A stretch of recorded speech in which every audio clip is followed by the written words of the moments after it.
tariffs are probably the single biggest thing that is distracting everybody. Markets don't see too much permanence in the tariff impact yet, and that's where we fear it might be a bit of a miscalculation. There is money that is going to flow out the door while these tariffs go on. I think the bond market is probably more vulnerable at this point. I don't think tariffs announcements are the reason to sell stocks. This is Bloomberg Surveillance with Jonathan Ferro, Lisa Abramowicz, and Annmarie Hordern. Let's get your week started live from New York City this morning. Good morning, good morning. For our audience worldwide, Bloomberg Surveillance starts right now. Coming into Tuesday with equity futures elevated and up by 1/3% after snapping a 2-week losing streak on the S&P 500.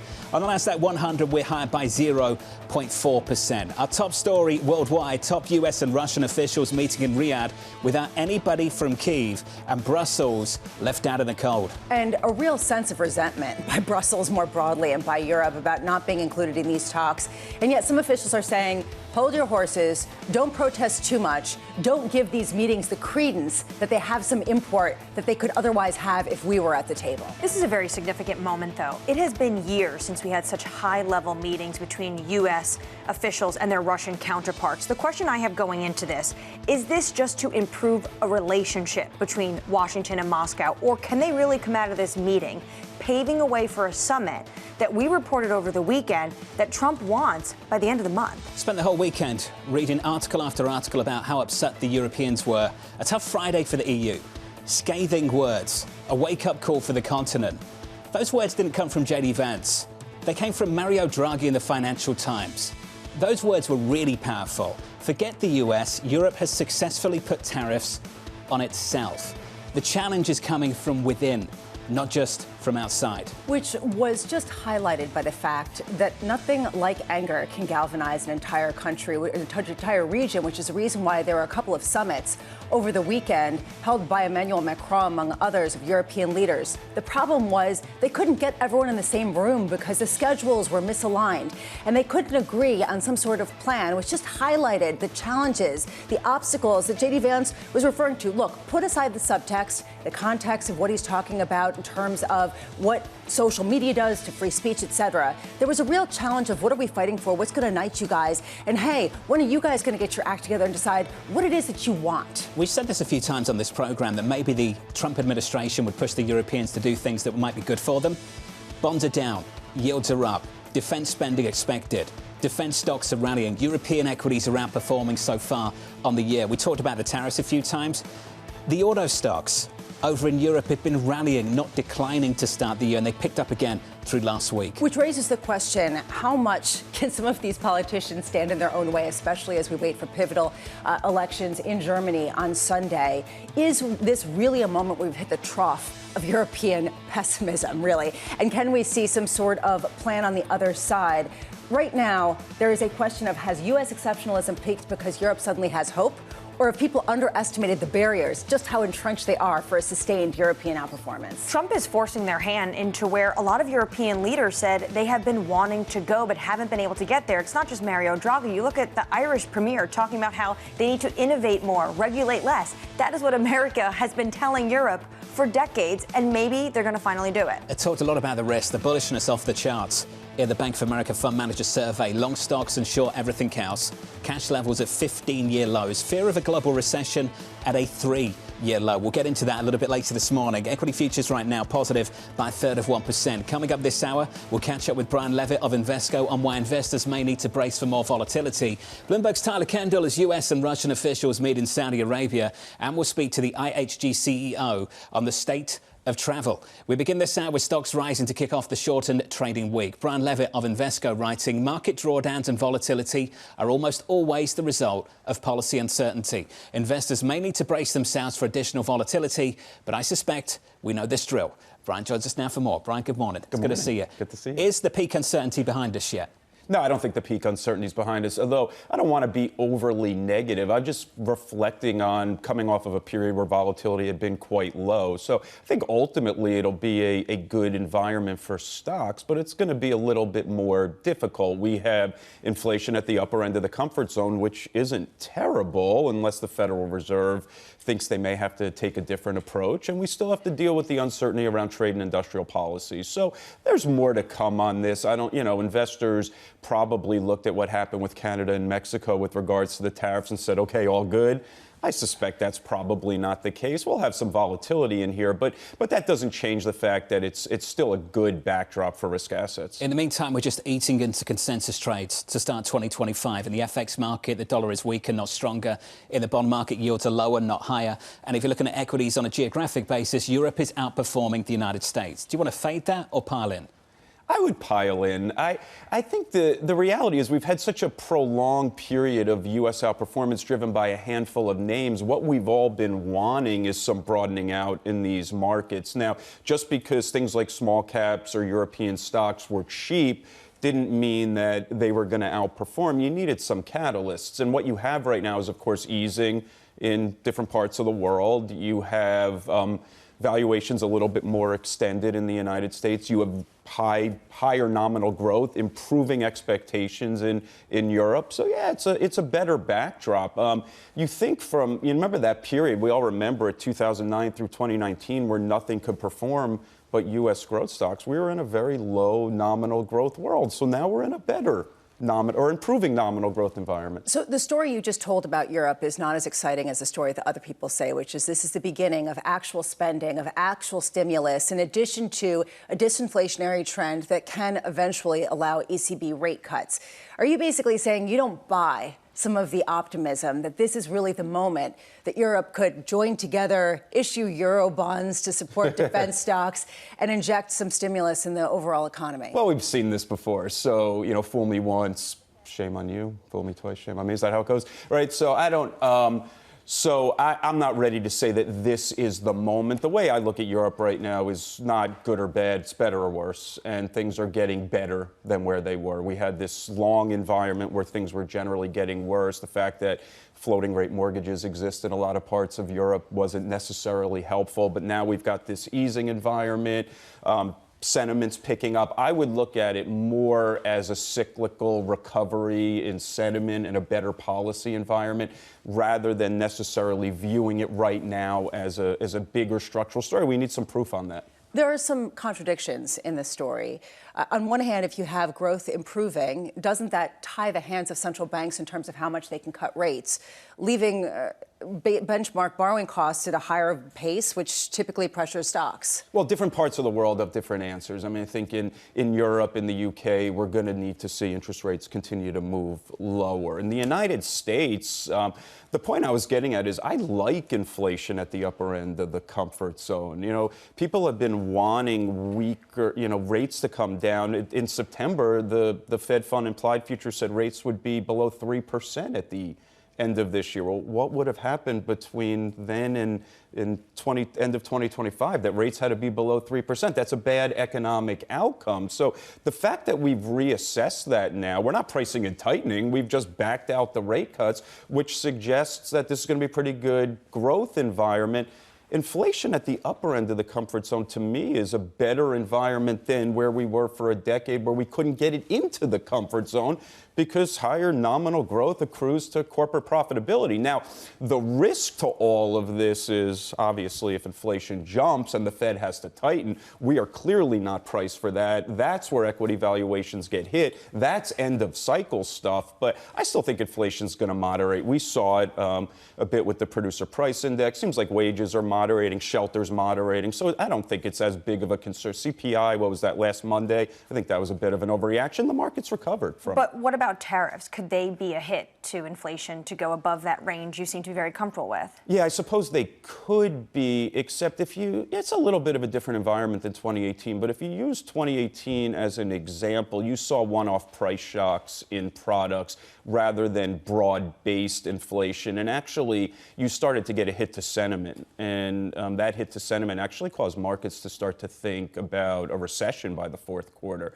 And, most people don't remember is the Fed actually was easing in 2019, not raising rates. Now, it's a different environment because inflation's at the upper end of the comfort zone rather than, in a deflationary environment. But historically, tariffs don't lead to broad-based inflation. What do you think causes more angst in the market? Is it the actual tariffs, or is it the continued policy uncertainty about tariffs might be coming every single week? Uncertainty.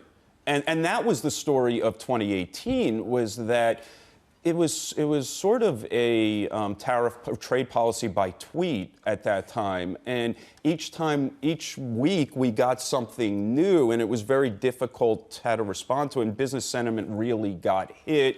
If you look at capital expenditures back then, in the beginning of the trade war, they were positive year over year. By mid to late 2019, they were negative year over year. So that's the challenge. The risk to this is just a prolonged period of policy uncertainty. Tariffs, I think we could all agree, lead to a less optimal economic outcome, right, almost by definition. But we can deal with that. Businesses just need to know the rules of the game in order to proceed with confidence. Fed Governor Chris Waller doesn't seem too worried at all. Listening to him speaking over the long weekend, my baseline view is that any imposition of tariffs will only modestly increase prices and in a non-persistent manner. Lisa going on to say, I favour looking through these effects. He's alluded to this before, reiterated it again.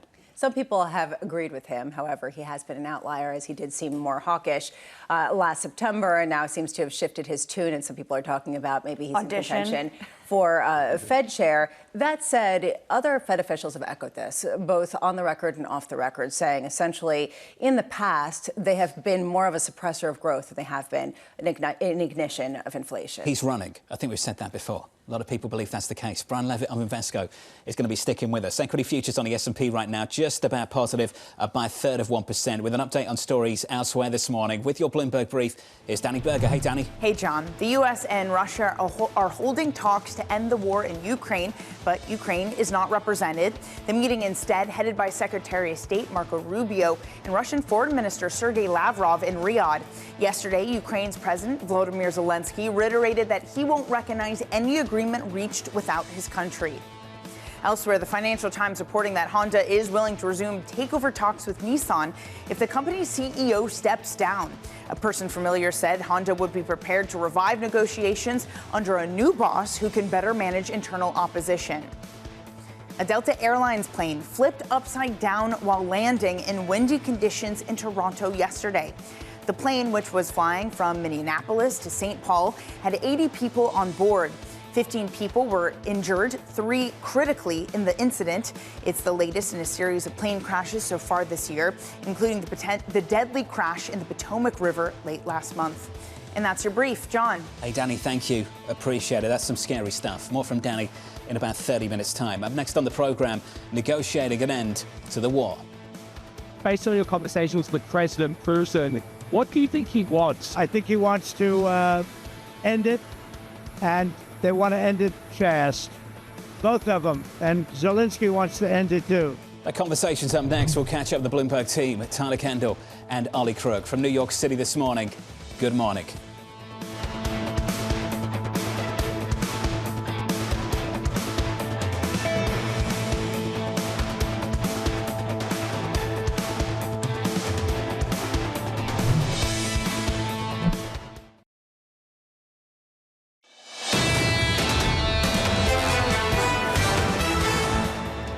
From New York City, welcome to the program. Equity futures positive here by 1/3 of 1% on the S&P, and the Nasdaq 100 up by 0.4.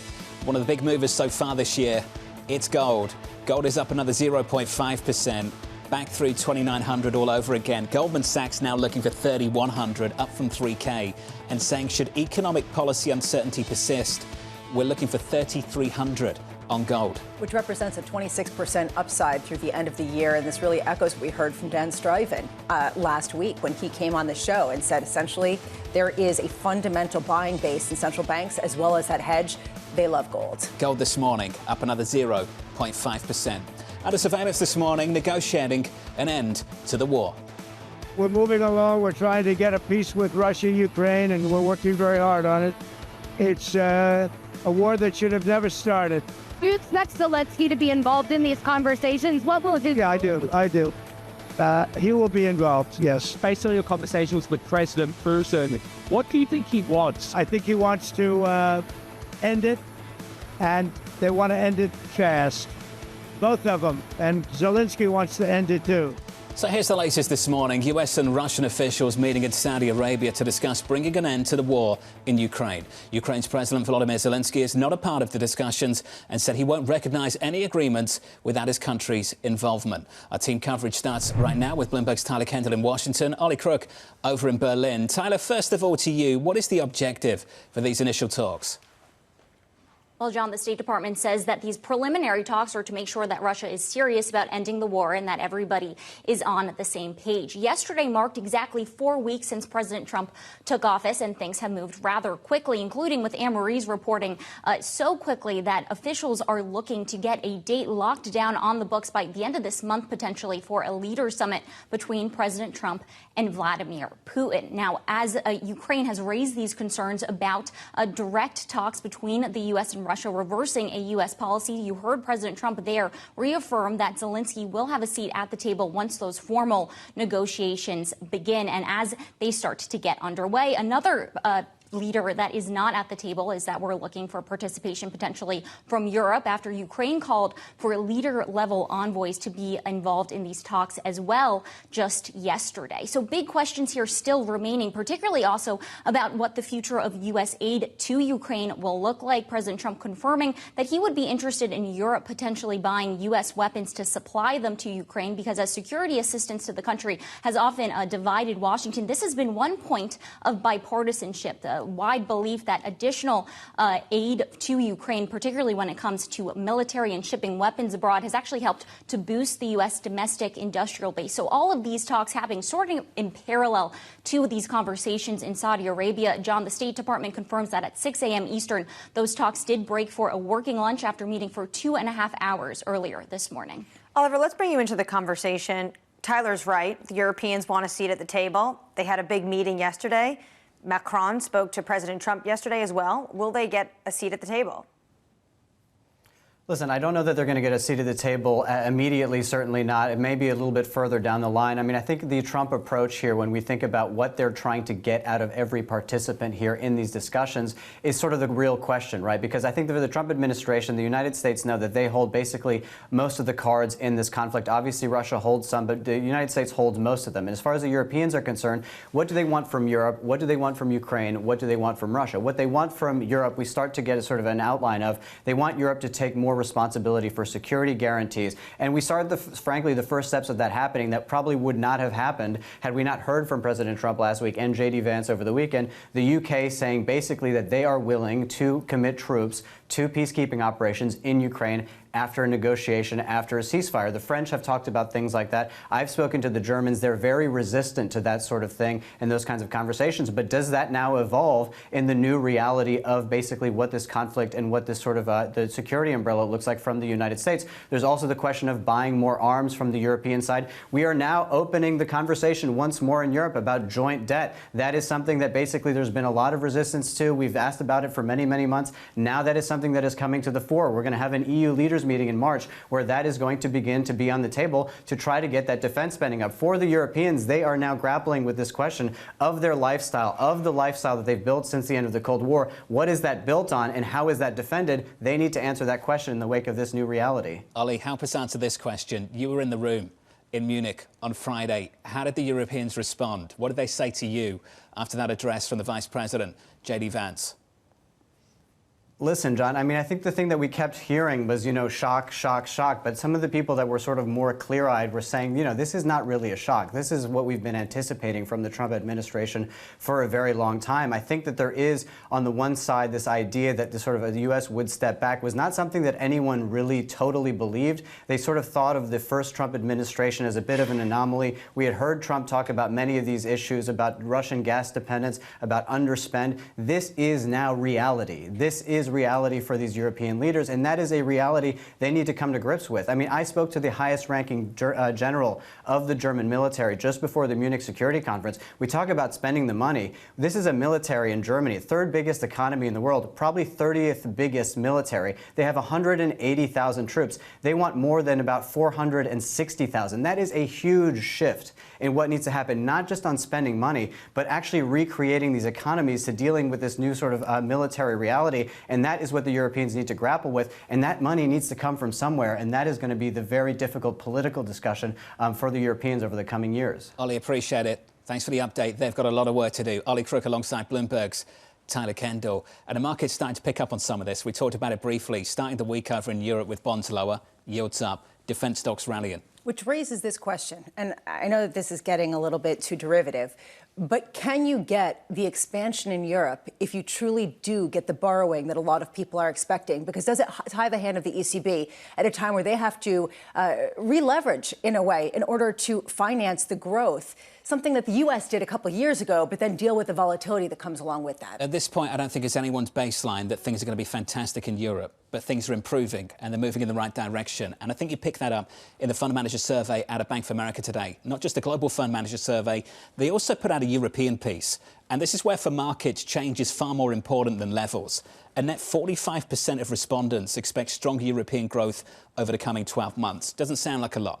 But again, change, not levels. That's up from only 9% last month. Brian Levitt of Invesco is with us now for more. Brian, that's a big change. What's behind that swing in sentiment on the continent in the last couple of months? Yeah, if you look at the leading indicators, you do see them bouncing into more of a recovery phase, and that is more of a risk-on environment. I think it's a handful of things. To your point, things were very depressed, sentiment was very low, so incrementally things are getting better, particularly as we've seen stimulus come forward and we've seen interest rates come down, and the United States, a better nominal growth backdrop, which is better for things globally. So yeah, it's more of a synchronized recovery. Now, some might say recovery. What do you mean recovery? We've been in this sort of nice environment in the U.S. Well, the rest of the world has been struggling a bit, and we're seeing support from China. We're seeing support in Europe, the U.K. So we're getting this synchronized bounce into more of a recovery phase of the cycle. Not to be negative on this, because a lot of this is positive and people are piling, except for bonds. There is a feeling that a fiscal injection is going to come at the expense of bond markets, which is something that is openly being discussed with joint issuance. At what point is this a different point in the cycle where re-leveraging will get growth, but it will also get inflation in a way that won't allow central banks to cut rates in a way that you said earlier was necessary to have confidence in Europe? I don't think we're there yet. I mean, remember, we're coming off of a very low growth environment in Europe. We're coming off of low interest rate environments in a lot of the parts of the continent. So this has been more of the we hope so moment rather than as soon as rates move up, that's the end of it. You know, so there's room to go here. I mean, we prefer this to the environment which we saw, which was a perennially low interest rate environment, low inflation environment, no ability to really stimulate activity. Meanwhile, China's getting in on the action, and Xi Jinping over the weekend was celebrating some of the tech champions once again, previously thrown out of the arena. A question about whether that means now China's pro-business, and that's a good place to invest. Are you getting on that? On board that train? Yeah, so China was deemed uninvestable, I think, for a while for investors, which made valuations quite attractive. The market was waiting for some stimulus from China. We saw it, probably not to the level that we would have liked to have seen. The DeepSeek news comes and people start to reassess where they are within their technological wave. So, yeah, there's opportunities. There's a lot of great tech businesses in China that were trading historically very cheap to the United States. And what you needed was a little bit of a catalyst. It looks like we have that catalyst. Investors had forgotten that there's really good companies there that are well positioned because you went through a period where, you know, Chinese governments seem to be more involved in these businesses. Yeah, I think there's opportunity there. Echoes of President Trump's inauguration, maybe, over in China. The idea of bringing Jack Ma into the fold after previously ejecting him and talking about the importance of Chinese technology and technological innovators, you're right. It resembles some of the people in the front row. Greed has got a short memory, hasn't it? From uninvestable to investable, they're back again. It's all good for tech. Jack Ma and Xi are in the same room. Well, I mean, honestly, at this point, people will take what they can get, and people are concerned about overvaluation in the U.S., so it sounds like a good story. That can change just like that. Yes, it Brian can. Levitt of Invesco. Brian, thank you. Appreciate it, sir. Coming up, IHG CEO Elie Maalouf in just a moment on their latest results from New York City. This is Bloomberg.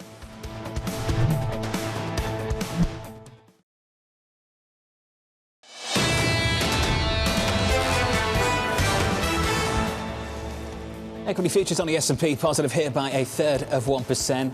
Up nicely on the Nasdaq 100 through the last week or so. And the Nasdaq right now up by 0.4%. The Nasdaq last week, the best week of the year so far. Big tech bouncing back in a big way. Let's turn to the bond market. Focus on a 10-year maturity just to begin with. Yields lower on a 10-year yield for the last 5 straight weeks. We have not seen that going all the way back to 2021. And it wasn't just the long end, it was the front end too.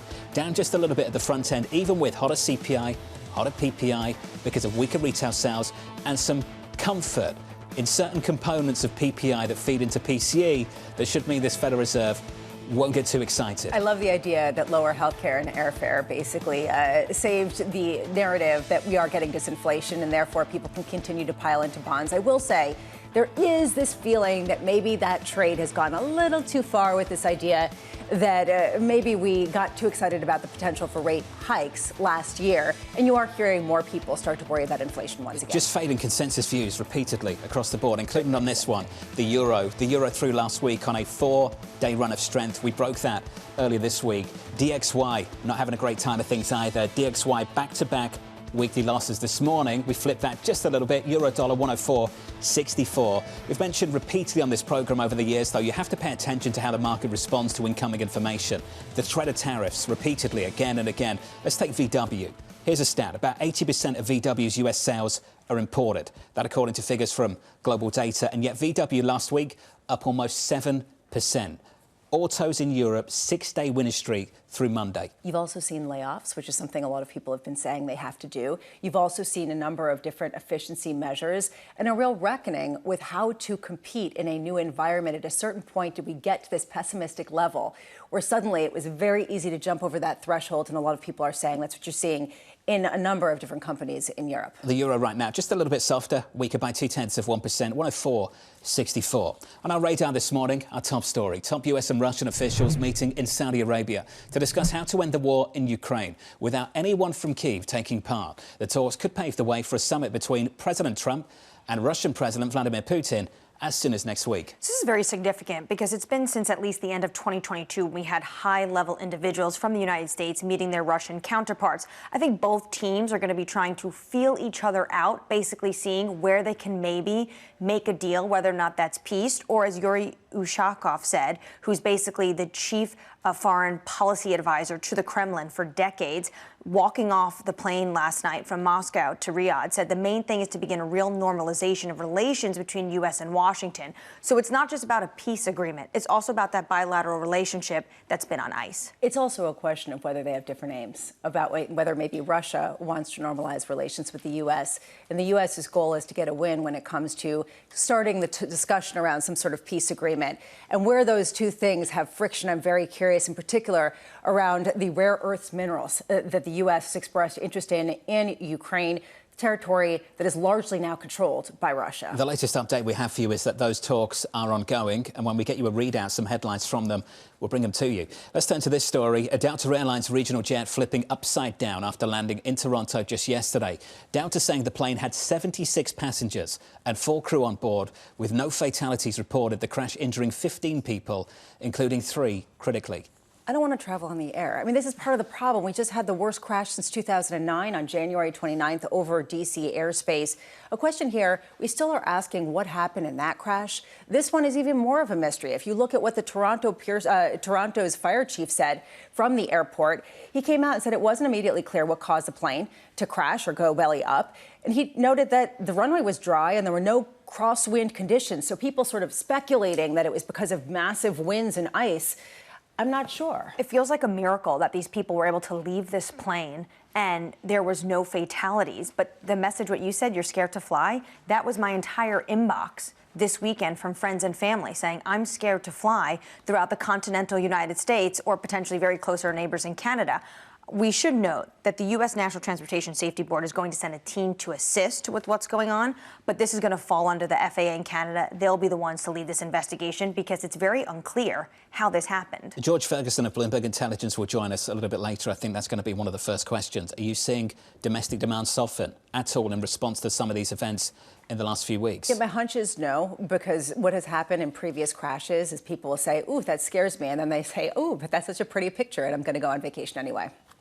people keep travelling. Exactly. Seen that repeatedly. We'll get an update for you a little bit later this morning, around 8:15 Eastern Time. Mention this story briefly. Let's pick up on it. The Chinese President Xi Jinping meeting with some of the country's top tech CEOs. Xi sitting down publicly for the first time with Alibaba co-founder Jack Ma in quite a while. The guest list also including the CEOs of BYD and DeepSeek as well. A show of strength of Chinese tech. A big push on that front. And a lot of people are saying this is a reason to buy tech. We just had Brian Levitt on saying, you know, it's a pretty great sign. It's probably even more than some of the stimulus, just simply because this could signal the embrace of a more pro-business approach from China. I do wonder, you said echoes of Trump. You're right. There's so many different governments right now that are trying to emulate the same tone that we've heard from Donald Trump that back in 2018, 2017, they were highly critical of. It's a highly symbolic moment, especially Jack Ma, who has really been absent from a lot of these meetings for years. Citigroup says it has positive implications for China's internet tech sector. So maybe that's something people want to go in and invest, even though we are seeing more hot rhetoric from the United States and more export controls and concerns about these semiconductors. Maybe it's a place to invest. This will support the sentiment shift, without a doubt. Are we seeing a fundamental shift? I think the BHP CEO, I turn to the miners almost immediately on this front, said there were some green shoots. I think we'll take some green shoots, given the struggle that economy has had over the past few years. Does it trickle into the rest of the economy? Does this end up spurring some of the demand that we had been expecting? Green shoots are green shoots. Let's see how it translates, because this has been a very fickle sentiment when it comes to Chinese tech companies. We can get another read on China and a whole lot more. Let's turn to travel. Shares of IHG sliding despite an inline earnings report earlier on this morning. I'm pleased to say that we can catch up with the IHG CEO, Elie Maalouf. Elie, welcome to the programme, sir. Appreciate your time. If we can, just get a regional sort of breakdown from you and how you read the global economy at the moment, just to start, and then we can get into some of the operational issues for you and the company. Just start with China, please, Elie. What's your read on things right now? Are you starting to see things bottom out or not? Well, look, first of all, it's great to be with you just on this earnings day. We really had an excellent performance in 2024. We can come back to the details later, but, you know, operating profit up 10%. EPS up 15%, over $1 billion in return to shareholders, and more planned for this year. And look, I started the year by traveling around our business. Started off in China, in Shanghai, then Hong Kong, then Tokyo, then Singapore, then to the US, back into Europe. And, you know, I'm actually pretty enthusiastic about what I saw around the world. And, you know, we talked about China earlier. I heard you on your piece. You know, there are some segments in China, like the residential real estate, that have an overhang from overbuilding, but some segments are doing pretty well in a $20 trillion economy. Not all segments move in the same way. So you have accessible apparel doing well, healthcare doing well, and travel and leisure is doing well. We had record, you know, hotel signings last year, record hotel openings. We inaugurated our 800th hotel in China. We have another 550 under development, and the fundamentals are pretty good going forward. We think that the economic situation, while still growing at 5% GDP, let's not forget last year, is bottoming out on that residential real estate. And, you know, here's an ironic circumstance. Because saving rates are pretty high in China, 45%, and people aren't spending that money on residential real estate, they have actually more money to spend on experiences, which is a global trend. People in North America, Europe, China, they're spending more on experiences, less on products. That's good for our business. Elie, how much is this coming from domestic demand at a time where international demand, particularly from the United States, has been reported as falling significantly, particularly into China? Now, you see that. International inbound, long-haul international inbound, which is, let's just say, Europe, U.S., is still not recovered to back what it was in 2019.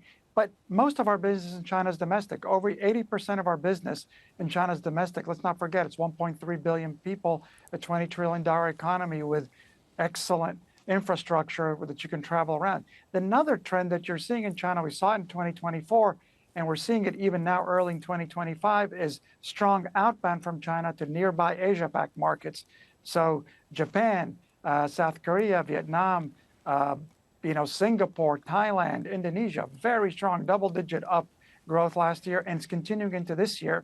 And so it's a two-way thing. Yeah. We're strong in China to be strong outside of China. I'm just wondering if more broadly you're seeing the strength in the United States and in some places in the European travel sector start to wane a little bit, just as you're seeing some of the travel over in Southeast Asia and just more broadly in Asia pick up from pretty steep lows? Look, there's a reason why we're distributed around the globe in 100 countries, many geographies, multi-segment, because not every region will do perfectly well every quarter, but on balance, our diversification powers our business forward. Look, the U.S. economy is pretty strong. Fourth quarter GDP was solid. Unemployment went down in January. Employment, which is what we watch, people in a job are really at a record. Inflation, interest rates have stabilized, maybe not as low as people want to, but they've stabilized. Consumer confidence is strong. Financial markets are strong. Corporates say they're going to travel more in 2025. And so those are the underpinnings that are strong for travel outlook in 2025. And then Europe, the irony about Europe is while GDP growth we know has been muted, never as bad as people predict, but muted, travel was strong. Our RevPAR in Europe was mid-4s last year, accelerating to 4.8 in Q4. Our RevPAR in the U.S. was the highest in Q4, so accelerated into Q4. So we think the exit rate into 2025 is pretty optimistic. How much of that growth, though, and demand you're seeing in Europe is from outside travelers, whether or not from APAC or the United States, wanting to go vacation or holiday in Europe? Look, there's no question that Europe, I grew up in Italy myself, and I spent quite a few weeks in a tiny village north of Rome this last summer. Europe has, unequaled destinations, right? Unique destinations that will always be great draws for people, for culture, for history, for climate. But it's also a dynamic, strong, business climate, not growing as much, but still pretty strong. And there's a lot of inter-European travel. And then, of course, as you mentioned, with the strong dollar, you just had a lot of inbound for 2 summers in a row. And we expect that if you look at the airline projections, they're expecting another strong inbound summer. And then you've had some Asian travel starting to come back, Chinese travel starting to come back to Europe. So in total, while GDP growth was pretty low, we had solid mid-single-digit revenue growth in Europe for the second year. And the outlook's pretty good for this year. Again, you have to think about very large economies like Europe, China, US. Not all segments move in unison. And some segments do better than others. And right now, travel and tourism is doing pretty well. Elie, sitting here in New York, I think I can speak for all three of us that we all intend to be part of that inbound later in the summer, looking over to Europe. I want to talk about the United States just briefly as well. Elie, I know that this is a place where you want to expand. If you could just share briefly some information on this acquisition in Europe, this hotel operator, Ruby, the plans for it, how you push out into the United States, and also on the issue of employment. You talked about the labour market in the United States. Could you walk us through how you anticipate maybe having some difficulty attracting talent at a time where maybe labour might become scarce in the United States? Yeah, so look, our position in the United States is very strong. It's our largest market. We have over 4,200 hotels, a very strong pipeline of hotels to open. We had strong signings last year. Our openings are up 60%, hotel openings up 60% from the previous years. Our applications were strong. Our new construction starts were up 13%. So everything's looking good in terms of gradually increasing development in the United States. So today we announced that we acquired the premium upscale urban brand Ruby. That's got a very strong position in Europe with 20 open hotels, another 10 under development. We think it's the best play in that segment, which we call sort of the urban micro segment. We've been looking at this segment for multiple years. We bought the brand. We didn't buy the real estate. And while the sellers are going to keep the hotels that they own and continue to grow with us, we plan to internationalize this brand, bring it first to the U.S. by the end of the year, where we think it's going to go very well in great urban destinations, and then take it to the Mideast and to Asia. We think that that's sort of that lean luxury, affordable luxury, urban micro, where you get the great destination, whether it's Berlin or Rome or Florence or Paris or London. The 3 open in London already. But have a pied-à-terre where from there you can explore, have a well-designed room, a vibrant public space, but not too much in rate. We think that's a space that's got a lot of runway around the world. And Elie, just finally on that point, on the United States and employment, do you anticipate any problems attracting labour? Look, labor's been tight in the U.S. and even in Europe since the pandemic. It's gotten better as more people have joined the labor force, but it's still been tight. You got low population growth, and you've got, high employment to begin with. And so it's been tight. I think in terms of the new policies, I think we just have to wait and see. It's very early. Let's just wait and see what the end state would be, what effect it will have. We're not seeing any effect right now in our business. We're broadly distributed across the country in many different centers, not just urban centers. We're not seeing an effect right now. We've done pretty well over the last 4 years post-pandemic in a very tight labor market. We think we can continue to prosper. We appreciate the update, sir, and hopefully we can do it again soon. Thank you. The IHG CEO, Elie Maalouf there, on a breakdown between China, Europe and the United States. I'm curious about this idea of the strength in China and people with a high savings rate being able to spend, especially at a time where the savings rate has fallen in places like the United States. Europe has its own situation. It just raises a question whether the ball of momentum is shifting at all in the world right now. Certainly in the market, it is. Yes. We're starting to see that shift big time. Equity futures on the S&P 500 stateside just about positive by 1/3%. With an update on stories elsewhere this morning with your Bloomberg Brief. Here's Danny Berger. Hey, Danny. Hey, John. Bloomberg has learned that Elon Musk's government efficiency team is trying to access a broad range of taxpayer data. That includes data on individuals. Democratic lawmakers raised concerns over privacy issues. The U.S. has strict laws that prohibit the disclosure of taxpayer data, with some exceptions for law enforcement. Goldman Sachs has raised its year-end gold target to $3,100 an ounce. The analyst cited central bank buying and inflows into gold-backed ETFs. They also said that if uncertainty over economic policy persists, gold could hit $3,300 an ounce on higher speculative positioning. Meanwhile, elsewhere in travel, Southwest Airlines cutting more than 1,700 jobs in its leadership ranks. That will impact 15% of corporate positions. It's the first layoffs in the U.S. carrier's history. The reductions will start in late April and will be substantially complete by the end of the second quarter. And that's your brief, John. Danny, thank you. Appreciate it. More from Danny in about 30 minutes' time. Up next on the programme, the waiting game.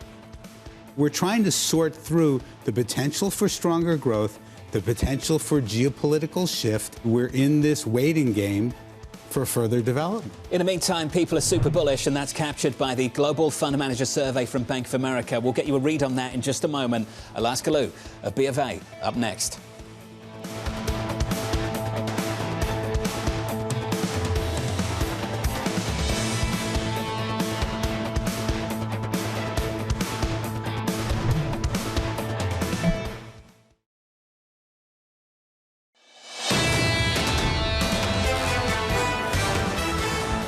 We snapped a 2-week losing streak on the S&P just last week, and we kick off this trading week with stocks a little bit firmer, adding some weight to the rally, up 1/3%. Under surveillance this morning, it's the waiting game. We're trying to sort through the potential for stronger growth, the potential for geopolitical shift, versus the potential for some of the policies that are being considered to be increase inflation and drags on growth. And basically, the net out of it is we're in this waiting game for further development. In the meantime, investors climbing that wall of worry. Bank of America's latest Global Fund Manager Survey finding sentiment is still bullish, showing cash levels at a 15-year low. Elie Galou of Bank of America joins us now for more. Elias, welcome to the programme. Let's get to that cash level point. 15-year lows. For you and the team, Elias, is that a bright red flashing light saying that maybe this is a contrarian signal? Morning. Look, I mean, this was clearly the most bullish development and the most striking development in this month's survey, John. Just to put things into context, when we talk about the FMS cash level, the last time the FMS cash level was this low, the S&P 500 was barely above 1,000. There was no company with a market cap above 500 billion, and China was still enjoying double-digit economic growth. So it's very rare that the FMS cash level falls to 3.5%. The cash level has remained below 4% for much of the past 2 months, which means that there is a sell signal from our FMS cash rule. And yes, clearly it seems that risk assets are toppy in the past 2 months since the FMS cash level has remained below 4%. US equity indices are roughly flat. But overall, when you look at other big and important measures from the survey, it doesn't mean that positioning is a contrarian negative. The overall survey is bullish, and there is enough scope for further optimism. Elyas, how does this survey compare with the American Association of Individual Investors, which actually showed the most bearish sentiment going back to November of 2023? Can you square these two conflicting narratives? Sure, look, it's a great point, because what we see in 2025 is pretty much the opposite of what prevailed in the past 2 years, when we used to see a very bullish retail investor and a rather bearish institutional investors. And it seems that the optimism has flipped. Retail investors are now a little bit more bearish, institutional investors a bit more bullish. And I think the number one reason is because of the valuation of US equities. The FMS shows that US equities valuations are pretty much at a record in terms of the share of those that say US stocks are overvalued. So there is a big the valuation are a big reason why maybe retail investors are flipping a little bit more on the bearish side. But when you consider the three big pillars of conviction from institutional investor, number one, the Fed will cut. Number two, there won't be any recession. And number three, trade wars, which FMS investors see as more of a tail risk rather than a concrete reality. This is why it helps explains the gap between retail and institutional investors. When it comes to the European Fund survey, the quote is falling in love with Europe. Do you think we're past now peak U.S. exceptionalism and there's a pivot to the European continent? There is evidence that the US exceptionalism trade has peaked. If you just look at the most crowded trade for pretty much of the past 2 years, it's been all about long Magnificent Seven. If you also consider the long US dollar option that we have often offered investors, US exceptionalism peaked last month with 80% say it was the most crowded trade. It has receded in February, but to say that we are past the theme of US exceptionalism, we would need to see further evidence of a rotation. We saw the first signs of a rotation. If you look at the survey, at the end of last year, European exposure was a very big underweight. It went to a net nice overweight in February. Last week, we also saw the first inflow into European equities in 5 months. So yes, there are the first signs of a rotation. But to say we passed US exceptionalism, we would need further clarity from the survey and, most importantly, from the flows data. Elyas, just wanted a final word on a note that you and the team put out just last week, that hot CPI was a blessing in disguise. Could you just explain briefly why you believe that's the case?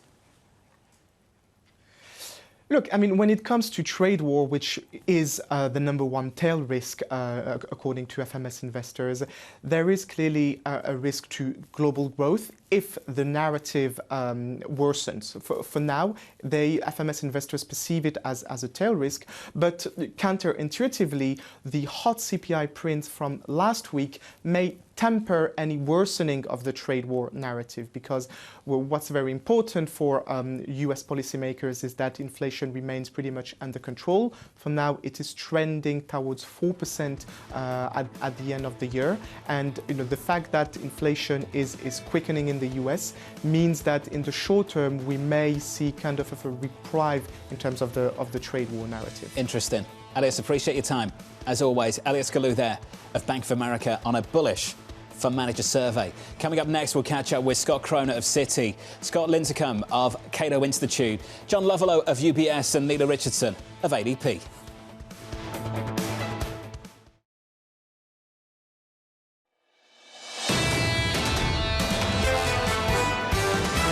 I do think that the economy's proved enormously resilient. The economy's been doing quite well, even with prevailing interest rates. I don't think the Fed should be raising rates. I think the Fed's in a pretty good position right now. We've got sticky inflation. And if we've got sticky inflation, the Fed is probably going to be done cutting rates. What I think you need to get the Fed to hike rates in 2025 is the unemployment rate to move significantly below 4. This is Bloomberg Surveillance with Jonathan Ferro, Lisa Abramowicz, and Annmarie Hordern. The second hour of Bloomberg Surveillance starts right now with equity futures positive by 1/3 of 1% on the S&P. On the Nasdaq 100, up 1/3 of 1% also. I'm about to say something very dangerous. It's scheduled to be quite a quiet week. That can change, I know, but just take a look at this. The highlights, some executive orders a little bit later this afternoon, some Fed minutes on Wednesday, some earnings later in the week. And the data point of the week is PMIs on Friday. So the schedule suggests it could be quiet. I've got no idea what happens, though. Maybe quiet on the economic level, less quiet on the geopolitical level, which is the reason why people are really coalescing around this narrative. Has U.S. exceptionalism peaked? And are we looking at some sort of revival of investment in Europe? Because ultimately, there is no other economic data that people are going to be focused on. It's definitely not quiet right now when it comes to what is going on in the Kingdom of Saudi Arabia, where you have, for the first time in years, high-level U.S. officials sitting across the table from Russian officials. The question I have coming out of this meeting, is this just to feel each other out, where each team is, and how to potentially bring back bilateral relations between Washington and Moscow, or will this really lead to a summit as soon as the end of the month, which, by the way, is next week, between Vladimir Putin and Donald Trump? European leaders are very upset. I get it. We've heard from them repeatedly. But I'm looking at the market. So let's park all of that and focus on the price of the story. Equities like what they hear. Euro Stoxx 50 is up 14% so far this year. Over in Germany, the equity benchmark in Frankfurt, Germany, the DAX, is up by close to 16% so far in 2025. And the date is February 18th. So there's nothing like anger to galvanize action. And ultimately, maybe the anger that some of the European leaders feel and the defensiveness is turning into action to meet together to discuss what J.D. Vance was talking about, not necessarily some of the discussions around free speech as much as what are we going to do? How are we going to defend ourselves? And how can we raise money to support our defense industry, which a lot of people are now baking into market prices? Look at the European data even just this week. Investor confidence in Germany's economy improved by the most in 2 years. Now, part of this is because they potentially will have a new German government, but also they are being forced by the U.S. administration to change, to spend more on defense, and to innovate and regulate less. That has been crystal clear from Donald Trump, not just this time around, but also Trump 1.0. Yeah, I think it's fair to say that investors aren't confident in Europe. They're just less pessimistic. But the change matters. And we've talked about this a few times. It's not about the level. The levels aren't great, but the change matters. The fact that people are encouraged that there will be some leadership in Europe, that there will be some action taken, and frankly, that there are going to be some investments, as well as you have now officials coming out and talking about lessening the regulations on banks, talk about taking a page from what they see over in the United States, doing what a lot of people have said essentially should have been done a long time ago, right? U.S. innovates, Europe regulates. Consensus trades are just getting beaten up so far this year, aren't they? It's amazing across all asset classes. In foreign exchange, the dollar is weaker, not stronger. We're seeing it in the bond market too. Yields are lower, not higher. All the talk about tax cuts and what would happen in the US bond market. 5 weeks now, yields have been falling. And in equities, Europe over the US. I get it's early days, but it's pretty stunning the first 6 weeks of 25. This is the reason why we talk about whether it's Davos, Switzerland, or the main narrative that everyone has usually is wrong. Everyone was peak U.S. optimistic. It's going to be amazing. The U.S. dollar is the place to be. That's been unwinding. How much, though, have we unwound the consensus? And how much higher is the bar to push forward with something more concrete to get some of those trades and the broadening out to really take hold? Gary Cohn in Davos, Switzerland. What did he say? Take everything you hear here with a massive grain of salt. Right? Yeah, I think that's typically how it tends to pan out. And that's how it's turned out the first 6 or 7 weeks of 2025. Coming up over the next 60 minutes, we'll catch up with Scott Chronert of Citi, with stocks coming off a winning week. We'll speak to Scott Lincicome of the Cato Institute as Trump doubles down on reciprocal tariffs. And we'll catch up with Nela Richardson of ADP on why she sees cracks forming in the labour market. We begin this hour with US stocks higher to start a shortened trading week. Scott Chronert of Citi saying we do characterise ourselves as fundamental optimists, but we also recognise that some important macro tailwinds need to unfold, which would transition us from a no-cycle regime to something more like an early cycle backdrop. Scott joins us now for more. Scott, welcome to the programme, sir. I want to pick up on a note that you put out just last week when you said tamer tariff talk. Now, Scott, I want to understand whether you believe the tamer tariff talk is ultimately in the driving seat of what we're seeing take place across stocks, bonds and foreign exchange. Well, I think we keep going from a threat to let's push things out and step back and better analyze the tariff situation. And that's been ongoing now for the past, several weeks. what I think is important here, though, is that I think the market has been concerned regarding Trump, red wave, and tariffs for several months now. And I think has been preparing for it psychologically, but probably not in an actual positioning angle yet. I think that's still out there, but all told, what's happening is that you have ongoing tariff rhetoric, but at the same time, we're seeing a little bit more movement in terms of cost-cutting initiatives, which are pretty apparent now. And what that does is begin to give you a more balanced effect of the aggregate Trump policy now versus what we were looking at, say, a few months ago. So translate that into positioning. How much are you seeing essentially less growth from some of the cost cutting versus some of the pro-growth measures that some people were talking about from the Trump administration, and that still needs to get priced into equities? Well, Lisa, it's a really good question. So I think what we're looking at here, just looking at the S&P for performance, you're up about 4% year to date. Look at where your leadership's coming. First off, where's it not coming from? And it's not coming from tech and consumer discretionary. You're seeing broadening at work under the surface. In fact, the S&P top 50 for the first time in quite a while now are no longer leading the charge for the S&P. So broadening's happening, and I think what this reflects is a couple of things. Ongoing positive sentiment around the underlying economic direction, a little bit less concern about tariffs in their own right now, and what that does do is begin to set up, I think, for a healthier S&P outlook as we go into the balance of the year. Do you believe, Scott, as we were just talking to Bank of America, Elyas Galou about, that the faster inflation today than what we saw in 2017 and 2018 effectively ties the hands of the Trump administration to go really tit for tat into a full-blown trade war?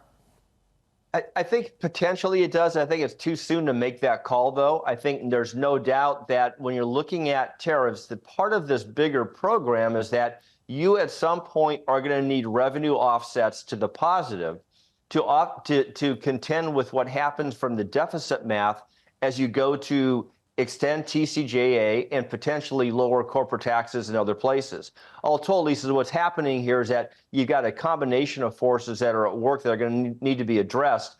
Inflation is going to, at some level, be a little bit of a hand tire to how aggressive you get potentially with tariffs. But our view with tariffs is for a while now has been it's less about the concern with inflation, more about the concern with gross margins and other supply chain disruptions. So there's still, in our view, a moving conversation around where the inflation dynamic fits in here. We're comfortable with the current backdrop right now. We're comfortable with Fed funds and the expectations for a cut or two this year. We're comfortable with 10 years hovering in this 450 range.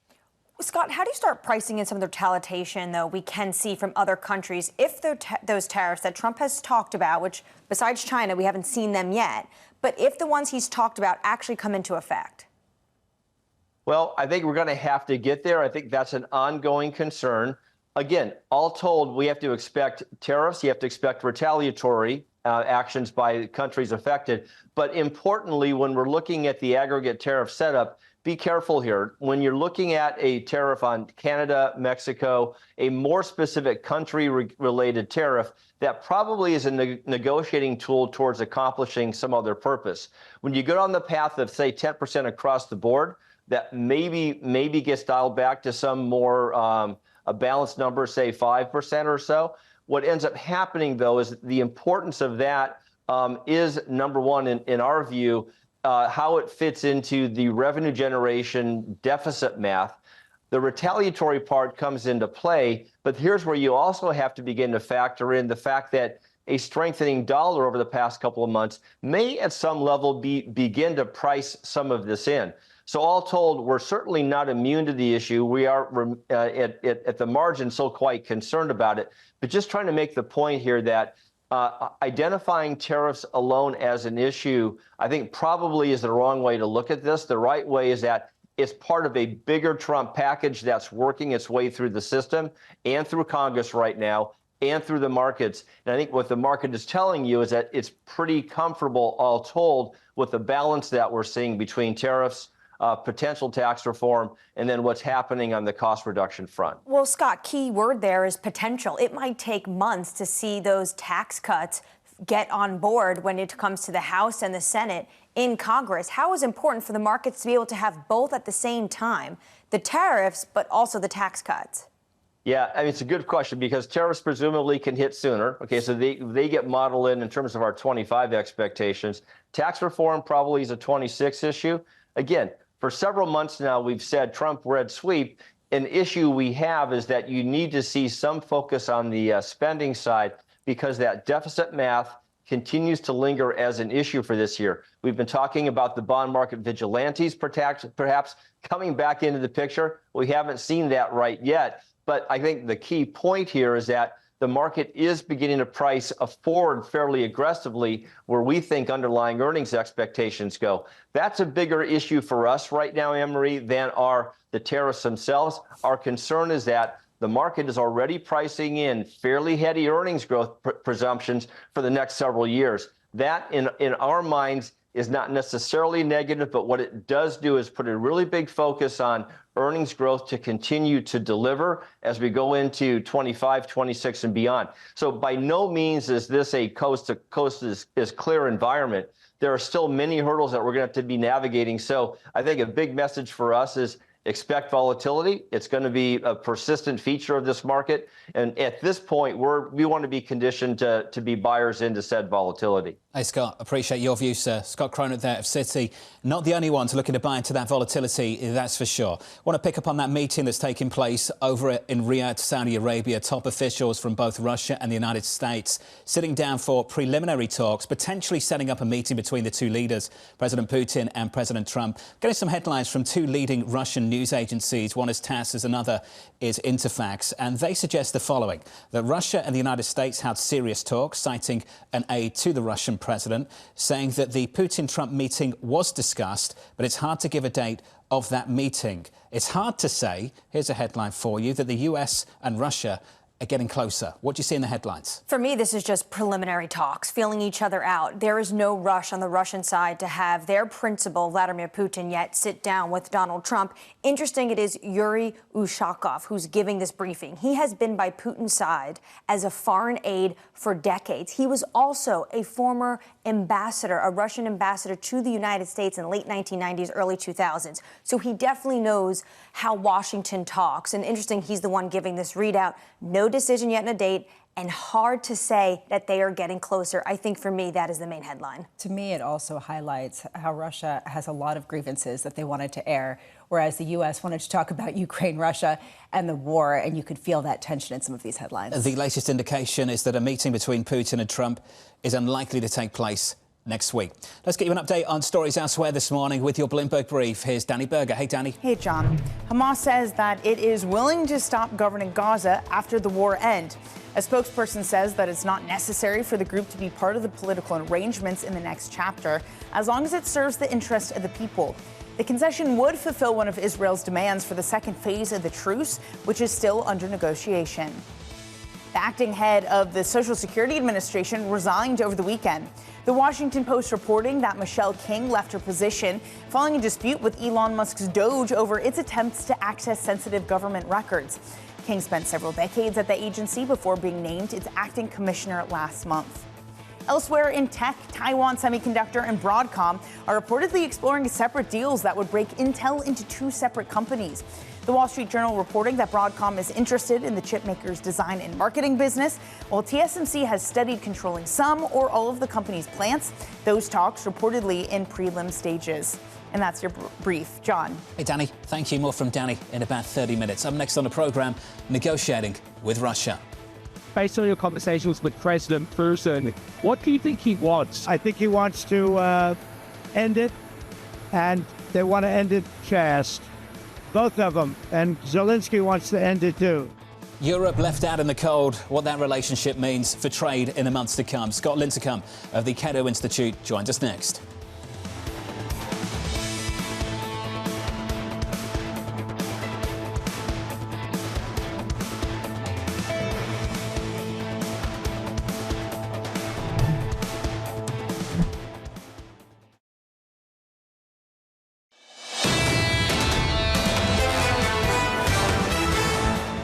Here's a snapshot of the price action this Tuesday morning. Equity futures firmer by 1/3%. Bond yields higher by 3 or 4 basis points. The 10-year 451.32. Under surveillance this morning, negotiating with Russia. We're moving along. We're trying to get a peace with Russia, Ukraine, and we're working very hard on it. It's a war that should have never started. Do you expect Zelensky to be involved in these conversations? What will his... Yeah, I do. He will be involved, yes. Based on your conversations with President Putin, what do you think he wants? I think he wants to end it, and they want to end it fast. Both of them. And Zelensky wants to end it too. So here's the latest this morning. Top US and Russian officials meeting in Saudi Arabia discussing an end to the war in Ukraine. The meeting happening without participation from Kyiv. Joining us now, Bloomberg's Ollie Krug. Ollie, some headlines crossing just moments ago. What's the latest from your side? Yeah, so listen, John, I mean, I think it's very interesting now that we're trying to see who is going to set the cadence of these conversations. It seems there's a little bit of cold water coming on the sort of speed at which these talks are going to take place.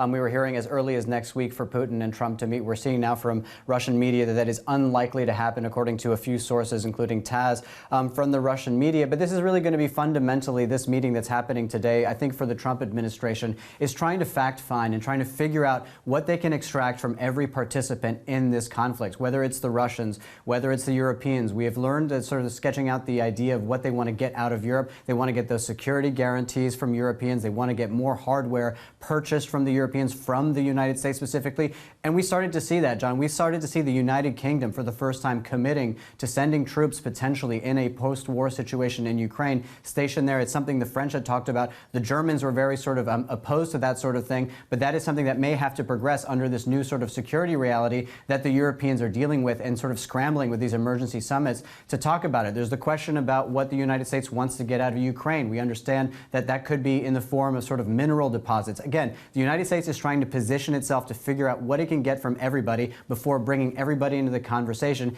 even if they decide to even bring everybody into the conversation. We understand President Trump wants to bring Zelensky to the table. That obviously will be a requisite. The question is, will the Europeans be there? Well, Oliver, looking at what the Kremlin chief foreign policy aide Yuri Ushakov has to say. Hard to say U.S. and Russia are getting closer. It feels like the goalposts are very far away. How could Europe help potentially bridge some of that gap? Well, listen, I think that the Europeans are trying to figure that out right now. So they had this emergency summit yesterday in Paris. It wasn't very sort of conclusive in terms of figuring out what they will be willing to commit in terms of what they're into either buying more military kit or sending more troops. But that is exactly what the Europeans are trying to figure out now. There's going to be an EU leaders meeting in March at the end of the month. That obviously is a very far away at the cadence at which these negotiations are happening. But again, what you're having now and you're seeing in Europe is the conversation around joint debt re-emerging at the table. This is something that we've been asking for months to officials. Everyone's been putting sort of cold water on. But this is something that the new reality of European security is something that they're going to have to fully face. And there is also a German election coming into this weekend. There is another thing. It's not just the sort of German chancellor job that is vacant in Europe. What feels like right now is the leader of Europe job is vacant, right? That is not a formal position. It was Emmanuel Macron trying to be the sort of man of destiny of Europe. That has not gone terribly well. He's very weakened politically at home. Could you get a strong mandate from the German chancellor going into this weekend and try to reset that? Could Friedrich Merz, who is likely to be the next chancellor of Germany, sort of grab that nettle and actually be one of these people who has some credibility, Europe's biggest economy, and a true negotiator on behalf of Europe? That is something that he's trying to do. I don't know that he's got it. We will figure out pretty soon when he sort of go into this election how strong his mandate is and how much of a presence he can command on the European stage. Ollie, appreciate it. Thank you, sir. Ollie Krug there out of Berlin on the latest for Germany and for the continent on foreign policy. Also got to talk about trade. What happens in early April? How big are these tariffs going to be from the United States on the Europeans? We'll find out whether the Commerce Secretary is going to get confirmed today. So let's see who the people are on the ground that need to. I believe that is happening today with Howard Lutnick. Scott Lincicome of the Cato Institute joins us now to talk more about this. Scott, welcome to the programme, sir. Welcome back. Let's talk about trade and the tension between the United States and Europe. The focal point at the moment seems to be VAT and taxes. Scott, that's a new factor in this conversation, not something we talked about years back. How big a factor is that going to be? It seems like it's going to be a big factor if you are listening to the Trump administration. They really have bought into this idea that the VAT is discriminatory against trade. Now, most economists will tell you that's simply wrong, that VATs are generally trade neutral or maybe even depress exports a bit. But the Trump administration really is hammering this idea that VATs are going to be discriminating against American exports in Europe. So if that's on the table, then you're opening in a whole new playing field of potential non-tariff barriers, and it seems like it's going to be a big mess when there any negotiations get started. Scott, what's going on with the autos? It seemed that President Trump the other day in the Oval Office said that they had a deal when it comes to auto tariffs, the 10% that Europe puts on U.S. cars coming down to maybe 2.5%, what the United States puts on European autos. Right. You've seen some early reports that the Europeans are willing to give on this auto tariff. But then again, you saw President Trump saying that new auto tariffs are coming on, I think, April 2nd. So right now, it's difficult to parse what's just being rumored in the news and what's actually a concrete deal. If we go down this road of new autos tariffs, we could see just the resumption of an investigation like we had in 2018, 2019, a national security related investigation, and that would take some time to play out. But now there is this new IEPA, International Emergency Economic Powers play that's on the table that could have tariffs instantaneously in April. Scott, I want to just put these two ideas together, both the auto sector as well as the VAT tax, and how a lot of economists say that is not something that truly is a trade negotiating tool. Steve Englander put it really well, where he said there are many economic policies that affect trade but are not unfair trade practices. How much is Donald Trump rewriting the script when it comes to even the structure of what we're talking about when negotiating trade? He's very much doing that. You look at the reciprocal tariffs study that they've commissioned in the United States, and they're going after a lot of things like value-added taxes, subsidies, and other things that really haven't been standard practice, along with, of course, this whole reciprocal idea of, line-by-line matching tariffs. That's all a big break from the World Trade Organization and the General Agreement on Tariffs and Trade. It's kind of non-discriminatory approach to trade. And when you pull all these other things in, it tremendously complicates trade negotiations. It's difficult to administer. It's difficult to calculate what the tariff equivalent of a non-tariff barrier is. But you're also plowing into domestic policies that typically are on the sidelines of trade negotiations. And that brings in political sensitivities, legal sensitivities that just simply can't be negotiated or negotiated easily. And it's going to make it a big mess, that's for sure. Hey, Scott, appreciate the update. We'll catch up soon, no doubt. Scott Lincicome there of the Cato Institute. There are plenty of barriers to entry in the EU, that's for sure. Plenty of perfectly legitimate targets. VAT just feels like more of an issue with companies getting taxed and American companies getting taxed more than European companies get taxed. It feels like a fiscal issue and maybe not a trade issue. Which is the reason why, to Scott's point, this really complicates things, because it's something that's been decided on to raise revenue that all companies have to pay, just that some get rebates if they happen to be domestically located. This conversation will continue through to early April and maybe even beyond. Up next on the programme, John Lovallo of UBS on the potential impact of tariffs on the housing market. From New York City, you're watching Bloomberg TV.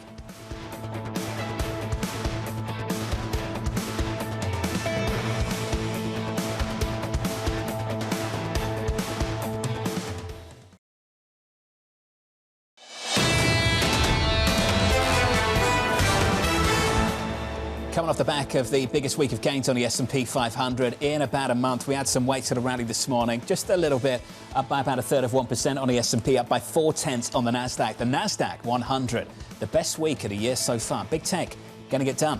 With 2 hours until the opening bell, let's get you some morning movers. Let's say hello to Manus Cranny. Good morning, Manus. Jonathan, good morning. Big tech leads again. Intel, the Journal, had its story that splitting up the company is on the table potentially because of two different bids. One for Broadcom on the chip design and the marketing business. TSMC could look at the foundry business. The stock put on 23.5% last week.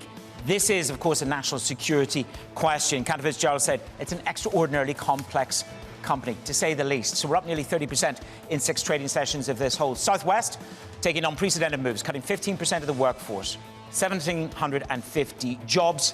Is this the culmination of Elliott Investment Management bringing pressure to bear? They've got 5 seats on the board. Constellation Brands, like Corona, Modelo, what's your favorite beer? Modelo is the #1 brand here in the United States of America. Constellation Brands has a new investor, Berkshire. They've got a $1.2 billion stake.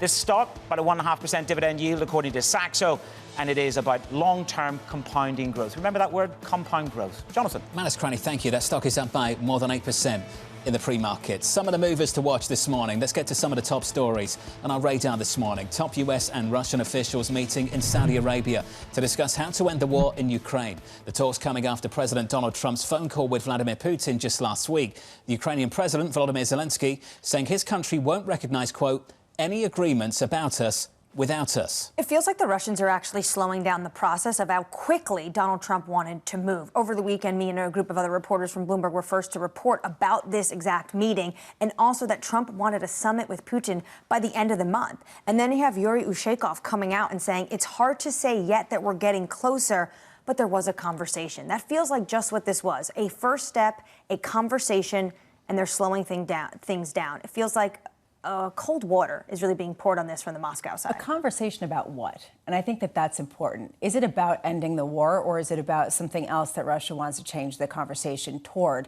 That, I think, is going to be key. It was moving very quickly, wasn't it? We were talking about a meeting taking place next week between the two leaders, and now maybe not. Let's turn to this story. A US judge is expected to issue a ruling in a lawsuit that protects government information systems from Elon Musk's Doge team. 13 Democratic state attorneys general arguing their ability to carry out programs is at risk as Doge slashes funding and jobs. This dropped from Torsten's Lock of Apollo just moments ago.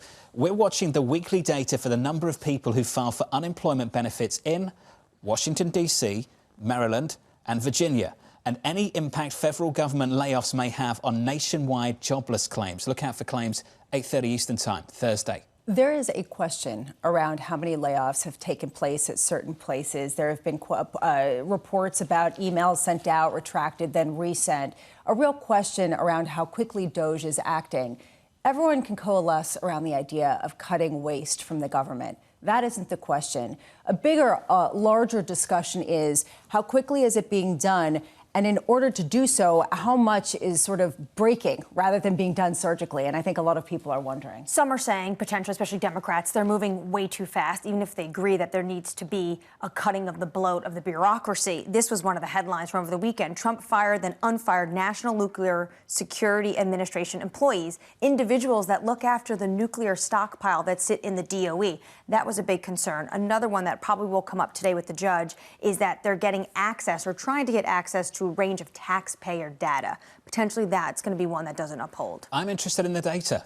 Whether this starts to show up in the economic data, I'm with Torsten. Whether you see that as soon as Thursday or maybe next week, the week after that, let's wait and see. Especially since government hiring was such a big component of a lot of the employment over the past 4 years. We have seen the private market really take over. Nonetheless, there still is a huge component of the U.S. economy stemming from government employment. Speaking of job losses, Manus mentioned this just briefly. Southwest Airlines will cut about 15% of its corporate positions, or 1,750 jobs, as part of the first ever layoffs in the company's history. The pullback affecting senior leadership, reductions expected to begin in late April and wrap up by the end of the second quarter. That stock is not doing well to start the year. You know, this to me highlights the difficulty in trying to have a very nice environment. Southwest really prided itself in not having involuntary layoffs in some 50 years of its history. A question now, what's driving it? Manus mentioned Elliott management. There are questions around just the business model of low-cost airlines at a time where we've seen tie-ups really thrown down and not been able to come up with the efficiencies of scale that some of the larger airlines have been able to get. That's the latest update on Southwest. Promised you updates all morning about what we may or may not hear out of Riyadh, Saudi Arabia, as we get two top teams from Russia and the United States meeting, having talks for the first time in a couple of years at this level. We've had a bit of a readout from the Russian side, an aide to the Russian president.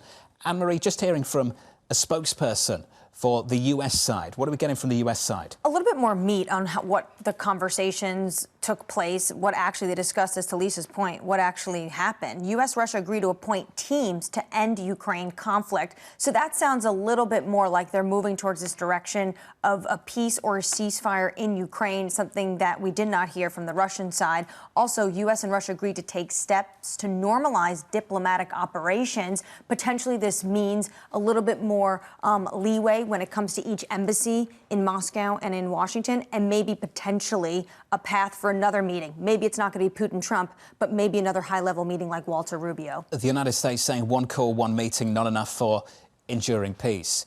If you thought that this would just be this meeting, then on to the big one next week, settled, move on, peace, I think some cold water to your point so far this morning in the last 30 minutes or so. My takeaway is that this whole exercise has really galvanized European leaders to have a real conversation, and that might be the biggest development from this whole thing, because right now it doesn't seem like the U.S. and Russia are going to come together and really end this.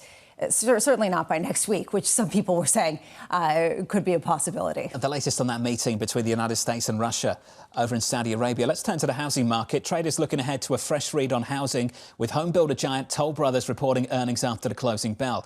John Lovallo of UBS writing, we view the setup for home builder stocks in 25 favourably and believe market sentiment has rapidly shifted towards peak pessimism, which often creates the most attractive buying opportunities. John joins us now for more. John, good morning. Good to see you. Good morning. Let's just start with interest rates. It's where we often start, and then we can get into tariffs and talk about what's happening there too, and the rebuild efforts on both sides of the United States, on the West Coast and in the Southeast. 4% policy rates of the Federal Reserve, just north of that at the moment. 6 to 7% mortgage rates for anyone trying to access the mortgage market. How's the housing market function with that as the backdrop? Yeah, it's a great question, Jonathan. Thanks for having me. And we've talked about this in the past. I think what's interesting about the public builder's positioning is that when you're buying from a public builder, you're not paying 7%. There's the mortgage rate buy-downs that are very prevalent, which have been a tremendous catalyst for unleashing the demand that's out there, which we think is still strong. So I think from a existing home sales market, higher rates are going to kind of keep some of that inventory contained and that activity contained. But the public builder should be able to unleash it with, with the use of those incentives. Yeah, but how much confidence can investors in public home builders have that valuations are adequate or actually accurate at a time where we're not getting real price discovery? Valuations of the housing side. Yes. Yeah, it's a good question. I mean, look, I think that there's always some question of what's going on. When you don't have a liquid market, it makes it a little bit more challenging. I think that the public builders, are doing about 50% of the volume out there on the new construction side. So there is real volume there. On the existing home side, it's more contained, and that's just the reality of the situation today. Let's turn to trade. Lumber. How much lumber do we get from Canada? Let's start there. And do we have the capacity in the United States to handle our residential construction needs if that lumber doesn't come from Canada anymore? Yeah, it's a great question. Maybe we'll just start from a high level, and I would tell you that the National Association of Home Builders estimates that only 7% of materials and equipment used in residential construction comes from overseas. That's a starting point. Then for lumber specifically, about 25% of framing lumber and structural panels comes from Canada. Now, what's very interesting is that the U.S. Lumber Coalition estimates that 95% of demand in the U.S. could actually be handled domestically. So I think a lot of this could be resourced without much trouble. And keep in mind that Canadian lumber is pretty heavily levied at this point, 14.5% tariffs as of today. So what do you expect the actual read-through to be if the 25% goes on, though? And I say this because a friend is doing a refurb and said, thank God I ordered my Canadian wood floors before those tariffs come on, potentially in March. What could actually the impact be if there's an additional 25%?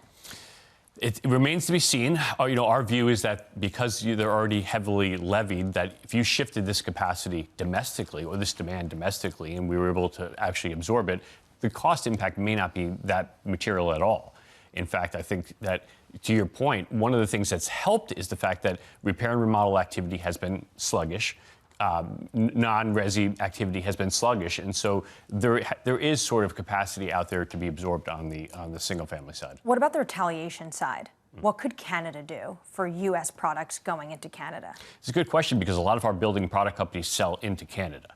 That is a risk for sure. Now, could that those shipments be diverted elsewhere and be absorbed elsewhere? Yes. I mean, I think there's a lot of tariff mitigation actions and resourcing efforts that can be put in place where, honestly, I think the effect across the housing complex is going to be very manageable, but it's going to be bumpy.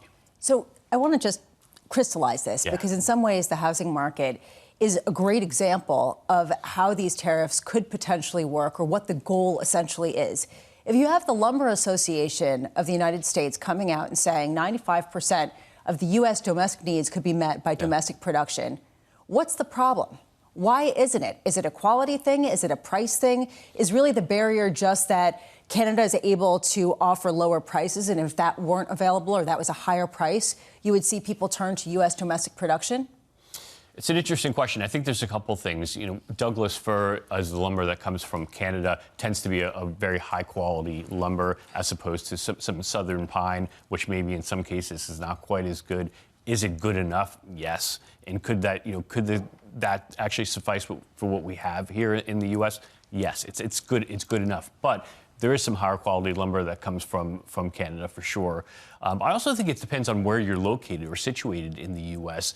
that makes the the actual importing or the transportation of this lumber more or less palatable depending on where you're getting it from. Yeah, if you live in Fargo, North Dakota, and you get it from Winnipeg, it makes sense because they're closer than any other city. I am wondering, from your perspective, just going forward, whether you see home builders more constrained by the trade policy or more constrained by the rate policy going forward. The trade policy remains to be seen. So I think the rate policy is front and center for now. The bigger question in our mind would be what happens with with labor, and if there is mass deportations or things of that nature. We're looking at a 300 to 400,000 person shortfall in U.S. resi construction today, as we speak, in terms of labor. 30% are immigrants.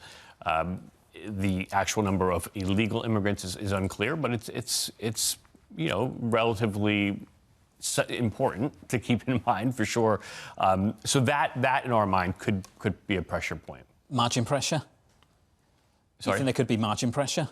It could. I mean, 25% of the cost structure of a home builder, or 25% of the sale price of a home, is attributable to labor. So it's something that we certainly need to keep an eye on. These are considerations at a time when we're trying to rebuild in certain parts of this country. On the West Coast, around LA, of course, the wildfires of the past few months have certainly been a massive concern. And in the southeast of the country as well, going into the end of last year, the hurricanes. How's the rebuild effort going? Do we have access to materials, to labour? What's it look like, particularly in the southeast, where I understand some of your companies are? Yeah, in the southeast, it's actually been as smooth as it could be. I mean, these are always difficult situations. The southeast was very much a water event. Those things take time in terms of insurance claims and policies coming through. But there's been no shortage of materials. There's been adequate labor. Our companies all report that effort's moving along pretty well. The California wildfires are a bit of a different story. It's still kind of TBD. Our builders don't have much exposure out there. The building product companies certainly will. What though, with California, they're still working on clearing debris and making sure it's safe. How long is that rebuild effort going to take? It's a great question. It's going to be longer than I think people would hope. But I think that these things again take time just because of the processes in place and the insurance claims that go through. So I mean, it could be a number of years before we actually get back to where we were. John, just quickly, just to put a bow on it, top pick right now in housing, because you certainly sounded bullish at the start of the conversation. Yeah, no, we are. Meritage Homes, ticker MTH. It's an entry-level builder, one of the fastest growth profiles in our coverage. That's one that we like a lot. Where are they based? They're in Phoenix, okay. But same sort of favorable footprint across the kind of the golden horseshoe, as we call it, that many of the builders have. John, appreciate it. It's good to see you. As always, thank you. John Lovallo there of UBS on home builders in the United States. Equity futures right now in the S&P just about positive by 0.4%. With an update on stories elsewhere with your Bloomberg Brief, here's Danny Berger. Hey, Danny. Hey, John. The Trump administration has begun firing hundreds of FAA employees. In a post on X, Transportation Secretary Duffy said that 0 air traffic controllers and critical safety personnel were let go. Some of the personnel who were laid off were hired for radar, landing, navigation aid maintenance, and an early warning radar system. Elsewhere, Tesla is hiring in India, entering the market after Elon Musk met Prime Minister Modi last week. Tesla and India have engaged on and off for years. The company has stayed away because of high import duties. But that's changed. India reduced basic customs duties on cars earlier this month, getting ahead of any reciprocal tariffs. Argentinian President Javier Milei is denying any wrongdoing after he seemingly promoted a meme coin on social media that went on to soar and then crash. Milei confirmed that he met with the people who proposed and launched the coin, but said that he didn't post about it on social media with the intent of persuading people to buy it, but rather to raise awareness to support Argentine business using crypto. And that's your brief, John. Danny, thank you. More from Danny again in about 30 minutes. Up next on the program, the Fed's inflation fight. I think that policy is now in a good place, allowing the committee to be patient and to pay closer attention to the inflation data as it evolves. In just a second, we'll get the view of Nela Richardson of ADP from New York City. This is Bloomberg.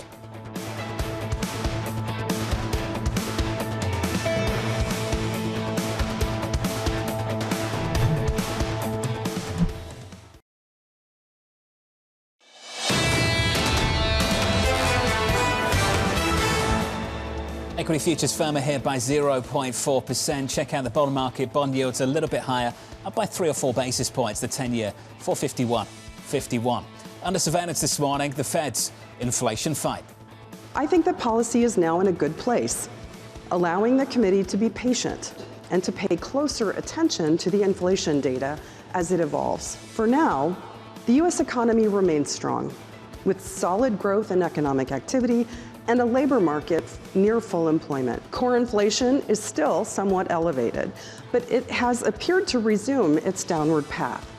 And my baseline expectation has been that it will moderate further this year. So here's the latest. More eco data and Fed speak on deck after recent inflation and retail sales prints whipsawed traders through the last week. Nela Richardson of ADP writing, consumer strength is due in large part to the solid job market. Cracks are forming beneath the surface and threaten to spill over to the consumer. Nela joins us now for more. Nela, good morning. It's good to see you as always. Let's start with those cracks. Where are they? Well, they're really in the goods sector, but bigger picture, bigger level here. The consumer and the worker have been aligned. They've been in lockstep. The consumer's done well, the labor market's done well, and vice versa. Consumers are driving the labor market hiring. If you look at where the industries are taking off, it's in healthcare and leisure and hospitality. These are consumer-oriented, consumer-facing industries. So yes, there's cracks. We saw them last week with the retail spending. If the consumer starts to falter, what does that mean for hiring in the labor market? That's what I'm watching. So that particular sector, the experiences sector, for you will be the tell that this is truly a labor market that's turning over. Is that correct? It is one of the tells. Because when I also look at what else is happening in the labor market, business services aren't performing the way they did in the first half of 2024. We've seen a sluggishness in professional business services. So what carries the torch for this market if the consumer's under pressure, if the consumer feels the pinch, there's nothing to take up the slack. And that's the issue. It's not goods, it's not manufacturing, it's not professional services. There's nothing left. It's not tech, and we're seeing those tech layoffs consistently announced across the board. We were just talking about Southwest announcing their first round of involuntary layoffs in their 50-year history.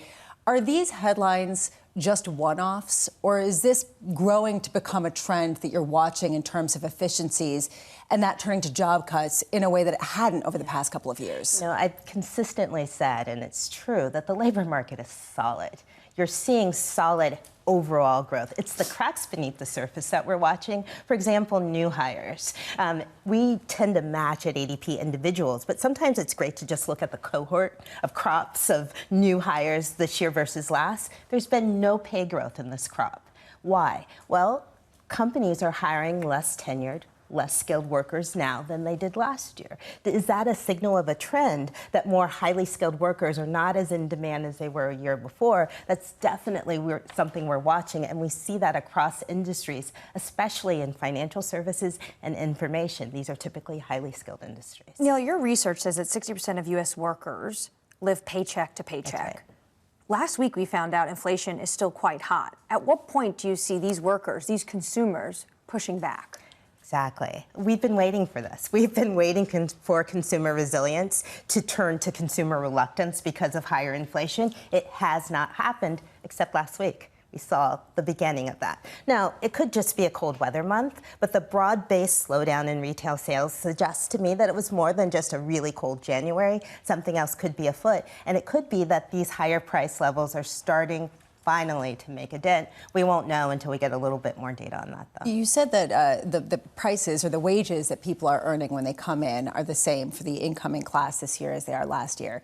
How much could that be due to the use of certain efficiency tools? And I'm talking about machine learning to offset some of the roles that some of the highly skilled individuals coming in would have to hold. I mean, how messy is this data because of these bigger trends that are forming the labor market? You know, when you think about where the slowdown is happening in business services, those entry-level jobs are increasingly those that can be automated. This is new for the knowledge worker skill base. And so that trend is something that could have a through line from cyclical to structural. And that's what's really hard about the labor market now with all these technological advances and the demographic changes. We don't know how much of this is sticking and how much of this is just, you know, because interest rates are higher than we'd like them to be, and that's weighing in on hiring decisions. Earlier in the show, we were talking about the fund manager survey out of Bank of America.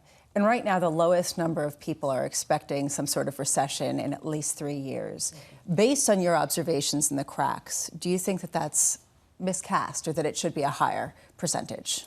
You know, it's recession to me, those expectations is like the rain. Unless you tell me the time and the location, it's meaningless because recessions happen, you know, on a pretty, you know, regular heartbeat. When you look at history, this last economic expansion was way longer than historical norms. But I don't think there's anything that suggests right now with a 4% unemployment rate that we're heading to recession. But there could be some slowdown in hiring. There's uncertainty in policy that would cause employers maybe to take a step back, not hire as robustly, not hire as aggressively as they had in previous years. We'll see if any of this shows up in jobless claims on Thursday, particularly the government layoffs we're all focused on at the moment. Nela, it's good to see you as always. Thank you. Nela Richardson there of ADP. Getting an update here. Some reporting from Fox News. This coming from some of their reporters. The US-Russia stage peace proposal a three-stage peace proposal would force new elections in Ukraine, according to foreign diplomatic sources. That's quite a headline, so allow me to share that with you again. The US-Russia three-stage peace proposal would force new Ukraine elections, according to the latest reporting from Fox News. So Ukraine hasn't had elections because of the fact they are a wartime country, so they've been status quo.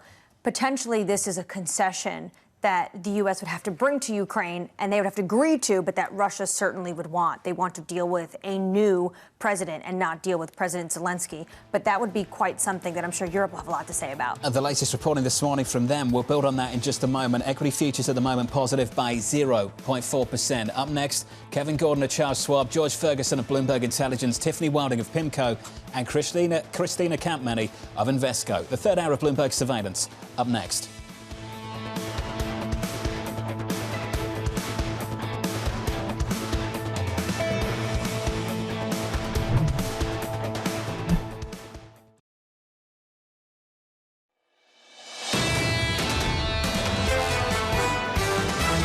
Tariffs are probably the single biggest thing that is distracting everybody. Markets don't see too much permanence in the tariff impact yet, and that's where we fear it might be a bit of a miscalculation. There is money that is going to flow out the door while these tariffs go on. I think the bond market is probably more vulnerable at this point. I don't think tariffs announcements are the reason to sell stocks. This is Bloomberg Surveillance with Jonathan Ferro, Lisa Abramowicz, and Annmarie Hordern. The third hour of Bloomberg Surveillance starts right now with 90 minutes until the opening bell. Equity futures up by a third of 1% on the S&P. We add some weight to the rally on the Nasdaq 100. The Nasdaq last week, the best week of 2025 so far. That's the equity picture. The week ahead looks like this. Some Fed minutes coming later in the week. More executive orders, some earnings and a little bit of economic data. Look out for PMIs on Friday. And I'd say look out for jobless claims on Thursday morning. Torsten Slock of Apollo making the point. Focus on the Washington, D.C. area and see if we see any spillover from the job cuts? There have already been reports of just how many people in the D.C. area are seeing their jobs cut, anecdotes about people who have lost their job and what are they going to do. But in the numbers will be really important at a time where you get a lot of misleading reports on all sides. How much has this been fueling the U.S. labor market at a time? Whereas we just heard from Nela Richardson, there are cracks forming under the surface. A focus also on foreign policy this morning. Over in Riyadh, Saudi Arabia, a meeting between top officials from the United States and Russia. We had a readout of that in the last 60 minutes or so. We'll bring you some headlines on that in just a moment. But getting a better feel now for possibly a three-stage peace plan. This coming from Fox News this morning. And that proposal would force new Ukraine elections. This according to foreign diplomatic sources, according to the reporting from Fox News. Well, there's been martial law at the moment in Ukraine, so potentially part of this peace agreement, they're going to be forcing Ukraine's hand and Zelensky's hand to hold fresh elections. Looking at this reporting from Fox News, the plan includes a ceasefire, elections in Ukraine, then signing of a final agreement. What I take away from this meeting is over the weekend, what I had heard from sources along with my colleagues down in Washington in the Munich Security Conference was the United States wanted a summit as soon as the end of this month. Russia clearly threw a ton of cold water on that idea and this meeting, and it's going to be a longer, more drawn-out process. My takeaway from this is that the U.S. wanted to talk about Ukraine and Russia and the war there, and that Russia wanted to talk about a lot of things, and they came to the table with a lot of different issues, and they didn't have them meet, and they were trying to have them met, and then they tried to make it seem as though they were in the driver's seat with this. Putin will decide when there will be a summit next. I think that's a good way of putting it. Russia came to talk about Russia. What does Russia really want? They want sanctions relief. They also want to set up some sort of bilateral relationship with Washington that has been put on ice for years. The last time we saw a meeting like this was at the sidelines of the G20 with Lavrov and then Secretary of State Blinken in 2022. So this was really a first high-level meeting, even just to feel each side out. Where this goes from here, potentially a three-part peace plan. One of our top stories this morning here at Bloomberg on TV and on Bloomberg Radio. Equity futures right now on the S&P positive by about 1/3 of 1%. Coming up this hour, Kevin Gordon and Charles Schwab with stocks higher to start a holiday short-and trading week. Tiffany Wilding of PIMCO on the Fed's inflation tightrope, and Kristina Campmany of Invesco on the challenge to US exceptionalism. We begin this hour with US stocks inching higher. Kevin Gordon and Charles Schwab with this to say. One of the hallmarks of the US stock market's run last year was minimal scarring at the index level. That is unlikely to continue this year. Kevin joins us now for more. Kevin, that's a conversation we've had a few times with you. Beneath the surface, though, we're starting to see some real dispersion take place. You wrote in just last week about some of that dispersion within tech. We noted the moves we've seen in Meta. You pointed out the moves we've seen in Tesla. What makes sense from your perspective as to why that's happening? Well, I think that, you know, within some of the themes for a group like the Mag 7, if you're going to look at it on a sector basis, you know, there's three sectors that are represented there. It's consumer discretionary, it's communication services, it's tech. And one of the things we've really been pounding the table on in the past couple of years is not looking at that group as a monolith. And I think a lot of that is starting to show, you know, you could kind of date it back to last summer when there were a lot more CapEx concerns when we got to earnings season in the late summer period. But now, from a trade war standpoint and what the exposure is from a geopolitical perspective, there is probably a lot more being priced in there, being reflected in the price there. Because if you look at even the split between consumer discretionary and tech versus communication services, to your point about the likes of Meta doing well versus the likes of Tesla, or even, you know, some of the hardware names, whether it's NVIDIA, whether it's Apple, in the tech space, not doing as well. Some of that is maybe reflective of the exposure to China, the exposure to the rest of the world, and what a potential tariff war, trade war could mean for those companies. How do you expect this to show up at the index level? This is all beneath the surface. How do you expect to see this at the index level? You know, to some extent, you're seeing it where, even if you look over the past couple of months, the S&P 500 hasn't really moved much. It's been this really tough kind of grind higher, at times a grind higher, mostly a grind sideways. But there have been other sectors that have really been leading the charge and picking up the slack. Financials has kind of been the standout there. So I think that from an index standpoint, you may not see as much excitement this year, but at the individual stock level or maybe at the individual industry level, you could see a lot more excitement. So it's kind of, you know, to the quote you pulled at the beginning of the segment, our theme around maybe not as much excitement as you saw last year, because at the index level last year was great. Max drawdown 8.5%, but the average drawdown at the member level much worse, 21%. Maybe that gets flipped this year. Not that we expect some imminent 21% correction for the index, but there's just more of a churn kind of at the index level if there's not as much participation from some of the mega caps. If this churn is sort of continued, I wonder how much that's the reason for this split that we're seeing in surveys, where you have AIII coming out with the greatest degree of pessimism among retail investors going back 3 years, at the same time that institutional investors have the greatest degree of optimism in years. And you've got the lowest rates of cash going back to 2010. How do you put these two things together with some sort of conclusion? Well, this has become for us kind of a post-pandemic phenomenon, especially when we talk to our investors and our clients, which it's a great deal of people. It's more than 40 million people. So we have a pretty good gauge of what sentiment is like, both on the attitudinal but also on the positioning side of things. But what we've seen post-pandemic is that attitudinal, those attitudinal metrics are sometimes much more skittish and much more jumpy, and they don't necessarily reflect what's going on in positioning. So you talk about those two headlines kind of side by side. Yes, a huge pickup in bearishness for something like AII, but not reflected in equity positioning at all. To us, the attitudinal stuff probably becomes more of a useful, shorter-term gauge as to when you get a washout in sentiment and when the market can kind of pick up and get back on its feet, over the past several weeks, which we've seen. From a behavioral standpoint, it kind of shows you that over the long term, we're still in pretty frothy territory. Because you look at the household exposure to equities, the Fed data that we have going back, almost a century, you're still at near record exposure. The only other time you were at this level was in 2000. How much are some of the headlines around policy changes affecting retail investors more than institutional investors who are looking through it until they get something concrete? It's fascinating is for the first time since I can really remember, especially leading up to the election when we were talking to clients and going around and doing events. And I was just speaking to a bunch of clients last week. First event ever where tariffs were not at all a part of the question. All of the questions were about immigration policy. So I think that there is this interesting shift now at play where I think there's more meat getting kind of put on the bones as to what the potential growth hit is from a labor standpoint. And a lot of the focus tends to be or has been on the inflation impact potentially from tariffs, but now it's shifting to what does this mean not only for inflation from a labor standpoint, but also what does this now mean for a potential hit to growth? So it was a really interesting shift where clients are now starting to ask, what are those sort of fundamental issues, maybe, if you go to the extreme end as to what's being proposed for immigration. What are clients asking when it comes to tax cuts? Do they want to see those tax cuts alongside potentially the hit from immigration and tariffs? It's a mixed bag. I think tax cuts, just kind of at the outset or at a headline level, garner a lot of attention and a lot of support generally. I think the tough part about this is that it's the struggle right now in Washington is just to get the extension of the TCJA. So it's really just maintaining the status quo. It's not initiating this new wave of tax cuts. And the other hard part about this, and this is kind of where I struggle and scratch my head a lot from a policy standpoint and what's contradictory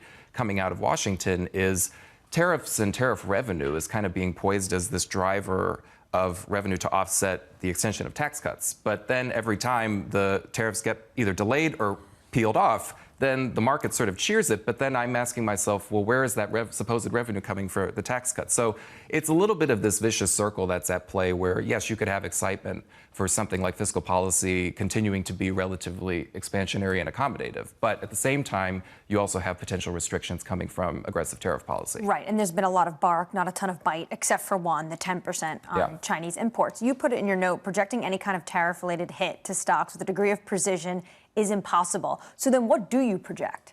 Well, for tariffs, you can't, to that point, you can't project anything. Almost from anything policy related, you can't make a projection because it changes every single day. So really, How much of a hit to the market is just that constant churn of uncertainty? Oh, I think that's where a lot of the hit resides. And, I think that this is a lot of the focus, maybe rightly so, gets put on the actual policy.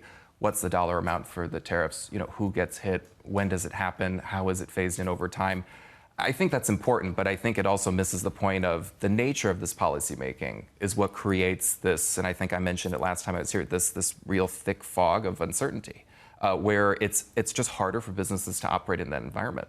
One thing that's been less than certain is that one of the cost savings is going to be driven by just cutting jobs. I mean, we've seen that pretty much across the board with the efforts of DOGE and reports about thousands of government workers being laid off. Do you see that being factored into any market valuations of companies that have contracts with governments, with the government, or any other kind of employer base that might be looking at this and taking its cues? It's early days, I think, to see the federal hit, especially if you're going to just look at the overall labor market. The share of the workforce for federal workers is quite small. You're in low single digits. To me, and I think what is becoming a more material risk and it's not happening right now, but I think what's worth watching in terms of it being a material risk is the eventual hits to state and local, employment. And if because that's a much larger share. I mean, you're getting into double digits in terms of the percentage of the workforce. So you talk about, number one, a big driver of job growth over the past several years, but number two, just a big part of the total labor force in the country. If there is that connection and that eventual follow through from what's going on at the federal level, then I think you get to a little bit more of a worrisome situation. Fortunately, it's not something that's happening, right now and imminently, but a lot of this is moving really quickly. So you do have the potential of seeing that show up maybe relatively soon in a jobs report. Speaking of moving quickly, can we finish on Europe? 6 weeks of gains on the Euro Stoxx 50. Yeah. You talked about your clients. Are your clients getting interested yet? I will say it's taken a long time, meaning years, for clients to get kind of fully on board with it. But especially if you're kind of talking about and factoring in some of these risks from a policy standpoint, my colleague on the ex-US side, Jeff Kleintop, talks a lot about the MSCI IFA being more exposed to Japan and the UK. To the extent you want to look at those areas of the world that are maybe less exposed to a trade or a tariff risk from the U.S. side of things, maybe there is a little bit more of a benefit there. So we've been very vocal about kind of balancing things there, not just, back up the truck, dump everything U.S. and then load up on, ex-U.S. But it has taken, to your point, it's taken a long time for clients to kind of, I would say latch onto that. It's still early days. Let's see if it works out. But so far in 2025, up double digits on the Euro Stoxx 50. Kevin Gordon there at Charles Schwab. Kevin, always good to see you. Thanks. Appreciate it. Thank you. More headlines coming from that meeting taking place in Riyadh, Saudi Arabia. This from Secretary Rubio. Annmarie, everyone involved in the conflict has to be a part of the talks. That's an olive branch, obviously, to Kyiv and also to Brussels, who feel like they've been sidelined with this bilateral meeting between high-level Russian officials and U.S. officials. Also, Mike Waltz, Trump's national security advisor, saying Trump is determined to, quote, move very quickly on Ukraine.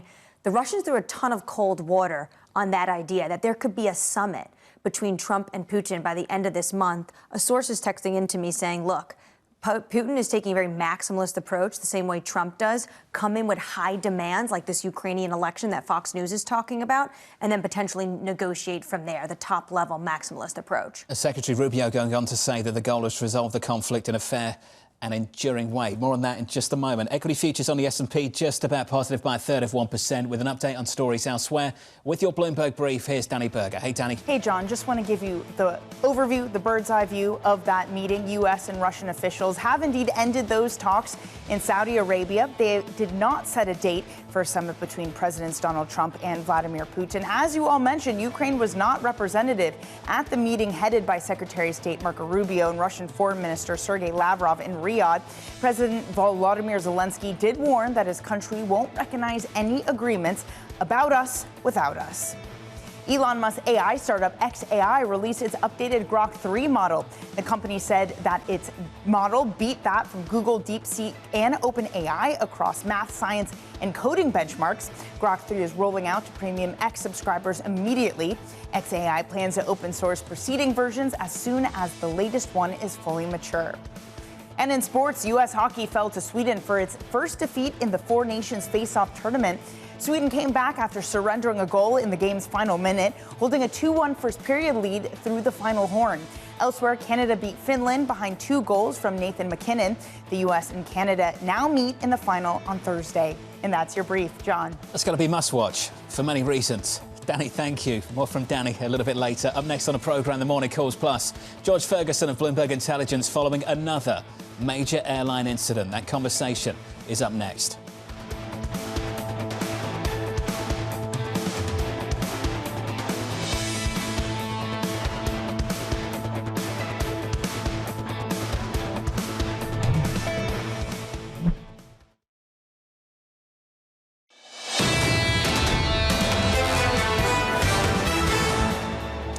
And about 13 minutes away from the opening bow with equity futures positive by 1/3%. Bond yields higher by 4 basis points, 451. 71. Let's get you some morning calls. First up, Barclays downgrading Moderna to equal weight, citing vaccine policy risk and a lack of other major clinical catalysts. That stock is just about positive by 0.1%. Your second call from Piper Sandler, raising its price target on Walmart to 118, seeing a positive sales backdrop and market share gains. That stock is up by about 1/3%. And finally, CFRA upgrading Booking Holdings to buy, highlighting margin expansion potential and strong market positioning. A stock is unchanged. Let's stick with travel. A Delta Airlines jet flipping over after landing in Toronto just yesterday. It's the latest in a series of crashes so far this year, leading to questions about US aviation regulation. Joining us now to discuss, George Ferguson of Bloomberg Intelligence. George, from your standpoint, your perspective, what happened here over the long weekend?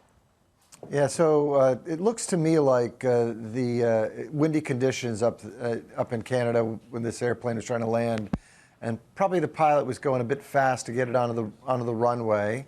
Again, I'm not an accident investigator, I'll say, but it looked like they bounced the airplane pretty hard, and then post the bounce, the wind probably got under a wing or something and flipped it over. Thankfully, everyone's okay, and I would still point out that airline safety is still better than what you get on highways and such. So there's problems this year so far. Hold on a second, George. This is what everyone's always argued, right? That it's safer than crossing the street because statistically you've got a greater chance of getting hit by a car. Doesn't it concern you and people in the airline industry that we have an increasing tally of headlines talking about accidents, including the most fatal accident since 2009 in the United States? So, Lisa, I'm smiling because, yeah, okay, you got me. I wanted to make at least a safety comment, but it does. And so I think the issue here is there's been a big turnover in aviation employment since the pandemic, and we're bringing a lot of people into the industry, a lot of younger folks new to the industry. The regionals, this was a regional carrier, it was Endeavor, which operates the airplane on behalf of Delta. They traditionally have some of the younger pilots in the industry building their experience. And so this big turnover we've had requires a lot of training, right? And training and some sifting, too, sifting of people's talent. Some people are cut out to be airline pilots, some are not. And so I think it's leading to some of these problems we're seeing, the crashes, some of the near misses. And it is concerning. So aviation is going to have to get all over the training and the sifting portion of this business in the next bunch of years, because a lot of air travel going. On the regional side, the regionals had really been depleted of pilots, and they're just starting to get some of those schedules really flowing. So a lot more junior folks out there flying airplanes. One of the issues is that we've been talking about this for a couple of years now. This isn't a new discussion. Why is it taking so long for some of these changes to be implemented so we stop getting some of these headlines? Yeah, so training takes a while, right? And like I said, it's an everyday kind of occurrence in an airline, right? There should constantly be training going on for the pilots. And like, again, on the regional side, a lot of the regionals really couldn't even fly the schedules they would have liked to because they couldn't find pilots, because the pilots were all being hired by the majors and getting sort of pulled up into the Deltas, United, American, Southwests. And so now that things have calmed down a little bit, some of those airlines aren't taking as many deliveries, they're cutting back schedules. The regionals have more pilots to start to fly, and I think this becomes more of an issue now, right, is that now the regionals got to get back to really focusing on training those pilots well and managing who's in the cockpit and who's not. And I think one thing I'd also say is the DC crash really wasn't about the regional pilot, right? As I looked at what happened in the DC crash, again, I'm not an accident investigator, but the preliminary information we're getting out of that crash was that the helicopter was at the wrong altitude, right? They shouldn't have been above 200. They were up at 300. The CRJ there was working on a final approach. They looked like they were right where they were supposed to be. So that's not a regional pilot problem. that's an Army training program problem. And frankly, they probably shouldn't even be training anywhere near Reagan. It's just way too busy of an airport. George, though, getting back to your other point about some of the routes and some of the fact that these airlines had to basically pull back, do you think we could see more of that, more regional routes being taken off flight tracks? Because there is this concern and now a new push to making sure they have the right pilots and safety precautions before these planes take off. I don't think the big carriers want to take them off, right? So typically, some of these regional routes can be pretty lucrative. You're usually going to smaller cities, you get higher fares. And really, you know, one of the laggards we'd seen in the business was that business travel hadn't bounced back as quickly. Lots of times business travel is going to those smaller cities on these smaller airplanes. And so I don't think they want to pull any of that back, right? They want to be able to offer their full product offering, you know, their full route complement. And so I don't see a pullback. Could I see a lot more work on safety, making sure training is appropriate, making sure that they're scoring their pilots and folks that maybe aren't cut out to be pilots are being pulled out of the cockpit?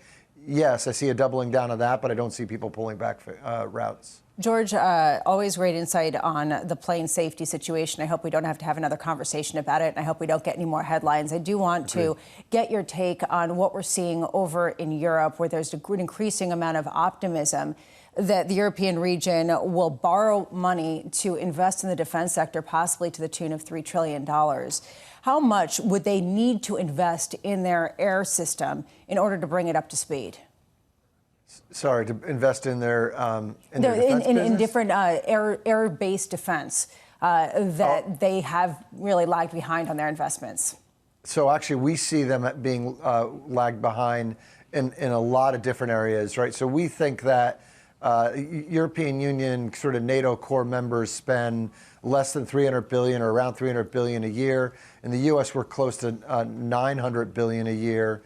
We think the Europeans need to bring it up to $700-800 billion at least. So they need to probably add another, $400 billion, $500 billion per year for decades, right? They're well behind where the U.S. is in military. And I think if the Europeans really want to carve their own foreign policy, right? If they want it to have any level of teeth, the Europeans have to start to invest significantly in defense, so they're taken seriously, right? And I think that's part of what you're seeing when the U.S. and Russia meet in Dubai, or sort of the Middle East. Sorry, I think it may be Riyadh. Sorry, and the Europeans aren't invited. They just don't have the capabilities to project power, and without the capabilities to project power, people care less about what you have to say. And so it's not just in air defense. They do a decent amount in fighters. There are no bombers at all in their portfolio. There's a lot of underinvestment in their ground forces. There's a lot of money to spend from the Europeans. Hey, George, thank you. George Ferguson there of Bloomberg Intelligence. Ability and willingness. Slowly demonstrating the willingness to do something about this. Ability, that's going to come down to money and about how they issue that debt. Bond investors are already preparing for that ability with raising the cost of borrowing that debt. Bond yields up over in Europe over the last couple of days. Up next on the programme, Tiffany Wilding of PIMCO, Kristina Campmany of Invesco.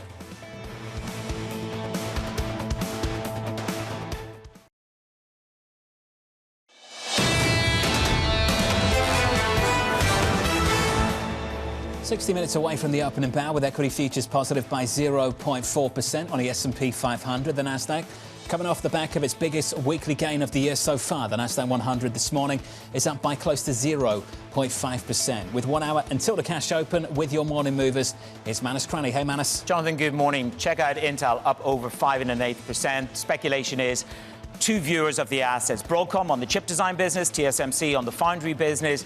This company put on 23.5% in equity value last week. So these are the journal stories that both companies may be looking to take parts of Intel. Picking apart Intel is the narrative. Might suit TSMC investing in the USA. Southwest taking unprecedented moves here, cutting 15% of the workforce. Look at 1,750 jobs. This is, I suppose one could say, a culmination of Elliott Investment Management. They've got 5 seats on the board, so this is about pressure to deliver change. Close it out with Constellation Brands. They've got a new shareholder on the roster, up 7%. Berkshire has a $1.2 billion position. 1.5% dividend yield And Modelo, it's the #1 beer brand here in the United States of America. How to take advantage of an upswing. Jonathan. It is not Bud Light, that's for sure. Manus Cranny. Given the year they've had, the stock is up in the pre-market. Are they turning things around? Things getting better for Bud Light? I thought you were commenting on the taste. You're No, not a big Bud Light I'm not going to do that. like, it's clearly not them. I mean, I've done that a few times before. There's no need It's to. none of these brands. Let's not kick a beer while it's down, all right? Kick a beer while it's down, really. Let's look ahead to the week ahead. Lots of economic data and Fed speak as well. Mike McKee will break it down for you. Good morning, Mike. Good morning, John. Well, we start with a minor indicator. Empire Manufacturing rises to 5.7 from negative 12.6. It doesn't really tell you a lot about the economy, except one interesting note.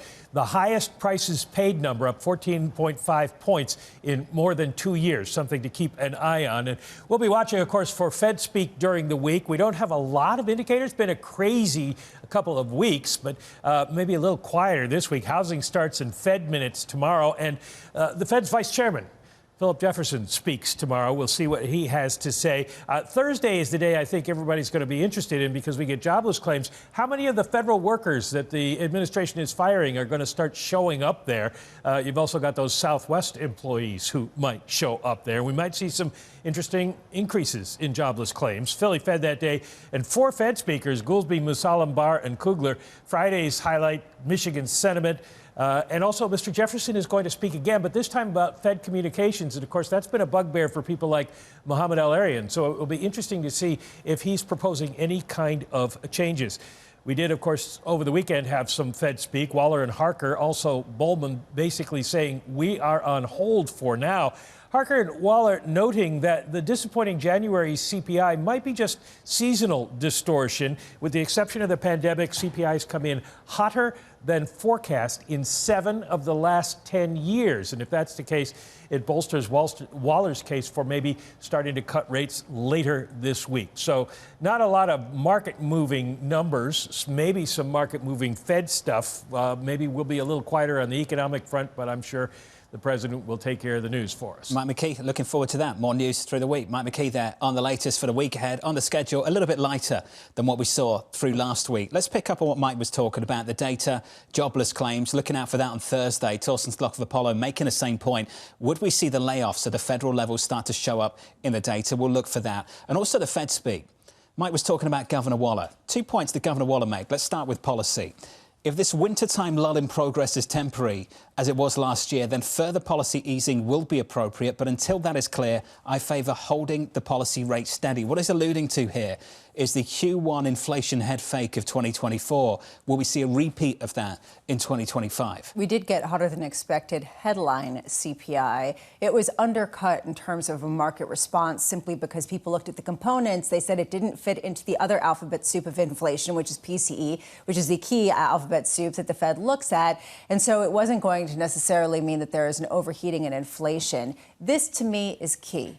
People have been talking about a soft landing. If you get any rock in that kind of narrative where either growth is slowing or inflation isn't coming down as much, at what point does that disrupt some of the Goldilocks people have been talking about? Here's the view of Kristina Campmany on that front of Invesco, writing the following. We now live in a world with a lot more risk, with both tales of a no landing or a risk off scenario materially wider. Kristina joins us now for more. Kristina, good to see you. Good morning. Thanks for having me. Let's talk about the data we've had over the last week. Always great to catch up with you. CPI and PPI came in softer, firmer than expected, but the components of PPI that go into PCE came in softer than expected. How comfortable should Fed officials be with that kind of data? Look, I think the series of the data last week tells you that we're going to be living in much noisier. Like, we had CPI and there was concern, and then PPI kind of backtracked us, and we left with PCE tracking unchanged on the week. And I think it leaves the Fed with all of this data saying there is so much uncertainty and there's so much being cranked into the market from a policy standpoint from the administration that you almost have to sit on your hands and say, we need to wait and see how this really feeds in and what are the driving forces of all these policies and how does the economy respond. We also want a decent idea of how they would respond to certain policy changes, and they've all got different views. I mentioned Governor Waller. We were all talking about it. He said this on trade. My baseline view is that any imposition of tariffs will only modestly increase prices and in a non-persistent manner, so I favour looking through these effects. Has he got company? on the committee? I think so. I think kind of the baseline for central banks and for the Fed is to say the inflationary impact of tariffs we're supposed to look at as a one-time shock and kind of see through. And then I think the big question with tariffs is what is the growth impact? What is the negative growth impulse? And I think for us, the way we think about it too is it's really how large are tariffs, and at some point it becomes a nonlinear response. Like if you just had tariffs on one country, then it's one thing. But we're really talking about a global tariff regime and that no country is immune. So I think at some point it becomes a level step that it's a much more negative growth shock. The growth shock story has taken on a greater degree of the oxygen, not the inflation story. That's a shift from late last year. We've seen this huge pivot, which John was talking about earlier, where last year we had a massive sell-off, particularly at the long end. And this year we've had a massive rally, 5 straight weeks of gains in the bond market. Do you see that continuing, or is this just basically the top blowing off, resetting expectations? The contrarians are basically having their day in the sun, and now we go forward with a different narrative altogether? We keep saying that I think 2025, we're living in a lower Sharpe ratio world, and you're just going to have a lot more volatility. So we kind of said in December, maybe like the reasonable trading range for 10s is 425 to 475. And then we had a big sell-off into year end in the first couple of weeks of January, and everyone's talking 5 and 5.5. And what do we go through?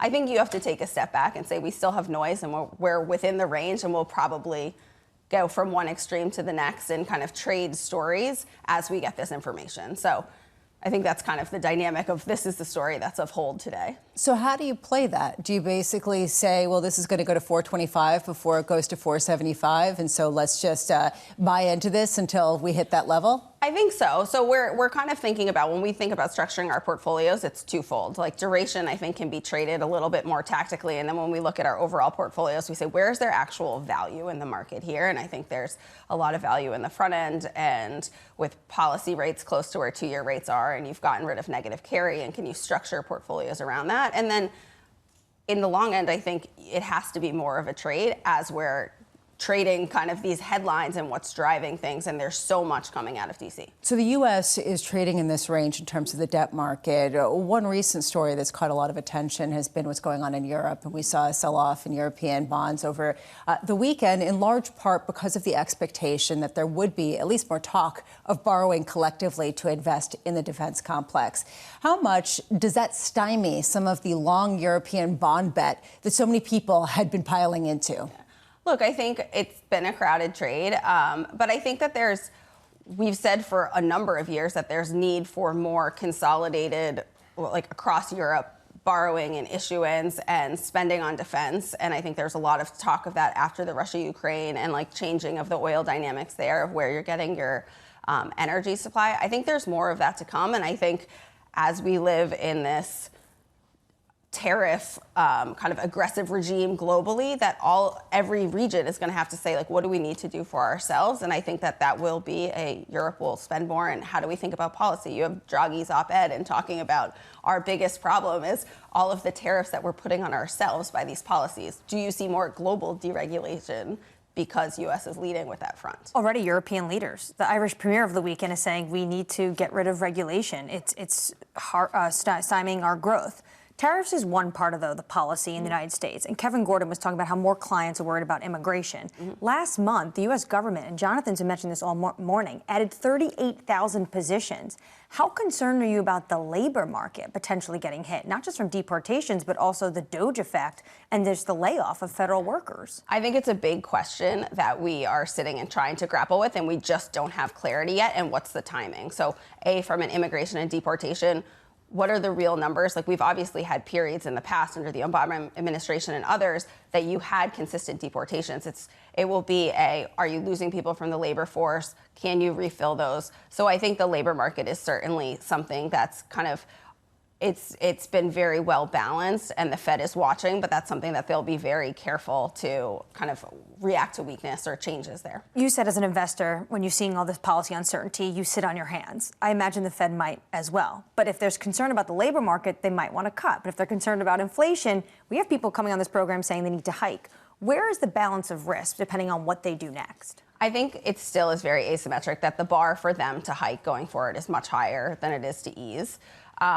But I think that their base case, they'd be very happy to at least wait till June, if not a little bit longer, because I think we've said this before. 1, data print doesn't do it. 2, they start to get worried. 3, they can maybe react. You have so many things coming down the pipeline that it feels like June is the absolute earliest that they can see kind of a trend of data. Or do you have the same inflation surprises of last year, the seasonals, that make them kind of be cautious to react quickly? In the meantime, people are bullish on equities. They've been incredibly bullish on this prospect that the U.S. economy can still grow regardless of what happens in the volatility and inflation.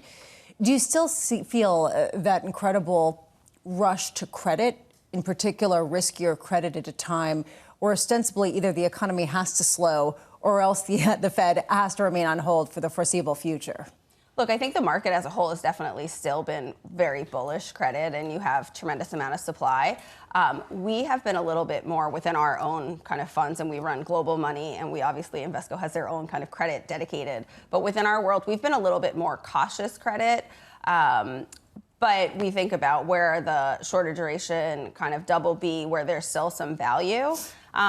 And I think, again, the underlying fundamentals of the U.S. economy are strong, and we've had this U.S. exceptionalism story, but it's also been like the relative exceptionalism, right? Is it that the U.S. is doing on a go-forward basis so tremendously well, or you're seeing kind of mediocre growth elsewhere? And I think it's that relative story we have to think about, too. Which really brings us back to the conversation that we began at the beginning of this show, where we were saying, have we seen peak U.S. exceptionalism based on the Bank of America Fund Manager Survey, based on the optimism that we're seeing about Europe and the investments there? From your perspective, is that the correct narrative at a time where people are wondering if maybe there are better horizons elsewhere? I think, again, we are coming from a point of this finely balanced U.S. growth and story. So where we started, we have a lot more risks injected in with all of these policies, and how do they balance out? And do we get kind of a boom bust, or which is first? What's the ordering of it? So I think there's still certainly the case for the U.S. going forward, and it'll be how do all of these things jive? I think the other thing when we think about these consensus trades is the consensus is that this administration, all the policies are a very strong dollar policy. We haven't seen that played out. We would be kind of counter to that actually you can see a weaker dollar. So that it's if you have a growth shock, if you have a weaker dollar plus the combination of lower equities, certainly that challenges a lot of positioning out there. Kristina, just to get into what's happened with the bond market so far year to date, what is behind the decline in 10-year yields over the past 5 weeks? What's the driving force behind that? Look, I think part of it is, again, this bringing into the narrative what are the negative growth potentials from tariffs. And we think about, like, what are the 4 policy initiatives? It's immigration, deregulation, taxation, and tariffs. And we've really seen the immigration and the tariffs, and we haven't seen as much yet with the deregulation and the taxation, which would generally be thought of as the more positive growth momentum ones. So I think that's part of it, too. But I think it's a little bit of uncertainty, and I think it's where we swung in the range. Like, we had a pretty sizable sell-off from mid-December into January, and I think it's kind of anchoring that back down without a lot changing underneath. The longest run since 2021 on a weekly basis. The 10-year this morning, Bramo higher by 3 basis points, the 10-year 450. I just wonder about this idea of the contrarian trades. And if you do get a weaker dollar and you do get the sort of European exceptionalism come to the fore, what that does in terms of where people invest and how much money would have to shift on the heels of that. That, to me, is actually a compelling point as we head into whatever the next month has. There's a very, very big long position that's been built up in dollar-denominated assets over the last decade plus. I remember only back in September, people were talking about the beginning of a rate-cutting cycle that would push all that money elsewhere, and we'd see this massive move in the US dollar, a much, much weaker US dollar. Then all of a sudden the story changed for like 3 months, and now it's starting to change back again. So to me, the question is, for the next couple of weeks, if we do get some sort of reversal, are we back to that chop that Kristina was talking about? Or can we get some sort of real meaningful shift into the European story of this is a new cycle where the U.S. is not alone in their growth bubble? That's the latest in the market. Kristina, it's good to see you. Thanks as for having always, in. Kristina Campmany there of Invesco with the latest. Let's get you an update on stories elsewhere this morning with your Bloomberg Brief. Let's cross over to Danny Berger. Hey, Danny. Hey, John, good morning to you. This is your Bloomberg Brief. Israel will start negotiations on the second phase, the ceasefire with Hamas, as early as this week. Israel's foreign affairs minister said discussions to extend the initial 6-week truce will start in the coming days. Israel's goal is to ensure the release of all hostages and remove Hamas as a governing and military force in Gaza. Uber-backed Lime posted record trips in 2024, posting over 30% growth in gross bookings. The shared e-bike and scooter network pledged to sustain the double-digit growth. It also plans to follow through on a long-expected IPO, but did not provide a timeline.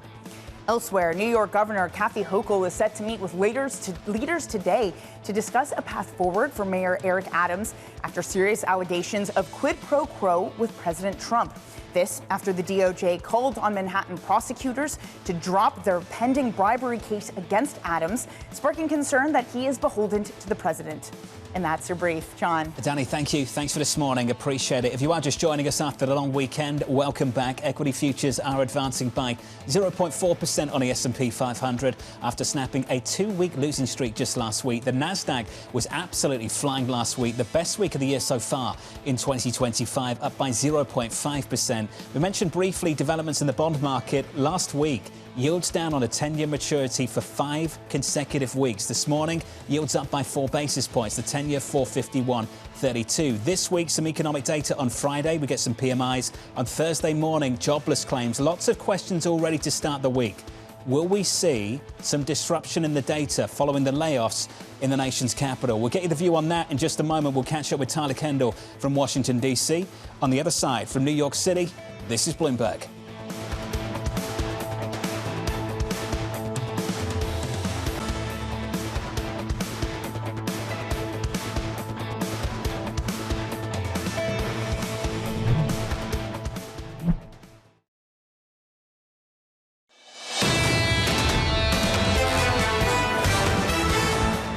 The opening bell about 40 minutes away with equity futures positive by 0.4%. As we count you down, let's give you a flavour of the week ahead, a snapshot of things. A little bit later this afternoon at 4 p.m, President Trump signing another round of executive orders. Tomorrow, some data, housing starts, and some Fed minutes as well. Look out for that in the afternoon. Thursday, Walmart earnings plus another round of jobless claims, which are becoming a big focal point for this market early in the week.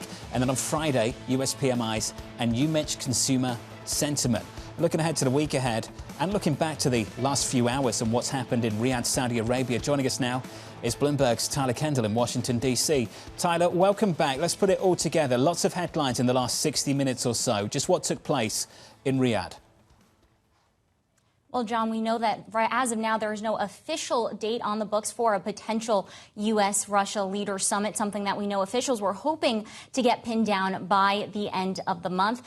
Secretary of State Marco Rubio gave a readout afterwards where he said, importantly, that high-level discussions will continue, that a specific team will be appointed, sort of indicating that this would be progressing into the next phase. He also indicated that the European Union will be involved in these discussions, which does come after, of course, we've heard criticism by European leaders as well as Ukraine that they haven't had a seat at the table during this reversal of U.S. policy with direct coordination with Russia. We know that Ukraine had asked just yesterday that a top-level, leader-level envoy from Europe be appointed as these peace talks continue. Another thing that struck me from the readout that we got from the State Department spokesperson is that she said that during these discussions, they discussed a, quote, mutual geopolitical interest and historic economic and investment opportunities that will emerge from a successful end to the conflict in Ukraine. Of course, we've been watching this idea of economic cooperation along with foreign policy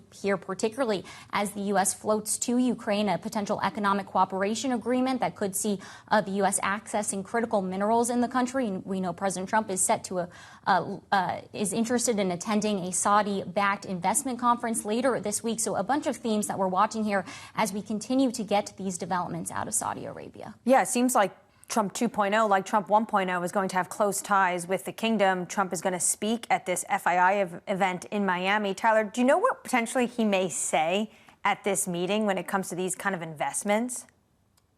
Right. Well, Annmarie, we've heard President Trump previously call for up to $1 trillion in foreign direct investment from Saudi Arabia in the U.S. So that could be a potential point here as he tries to strengthen ties between the two nations. As you've pointed out before, President Trump's first foreign trip of his first administration was to Saudi Arabia. We're also watching closely when it comes to oil output. We know that OPEC signaled earlier that they might not be restarting their April supply that was set to restart, even as a push from President Trump comes for them to restart that supply in a bid to try to lower energy prices. So that's another theme that could emerge as well as these talks continue and President Trump push forwards with a potential leader summit as these officials try to get a date on the books. Well, when it comes to that leader summit, he wanted it by the end of the month. Tyler, how quickly do you think, based off reading the Russian and the U.S. readout, we could actually see that happen?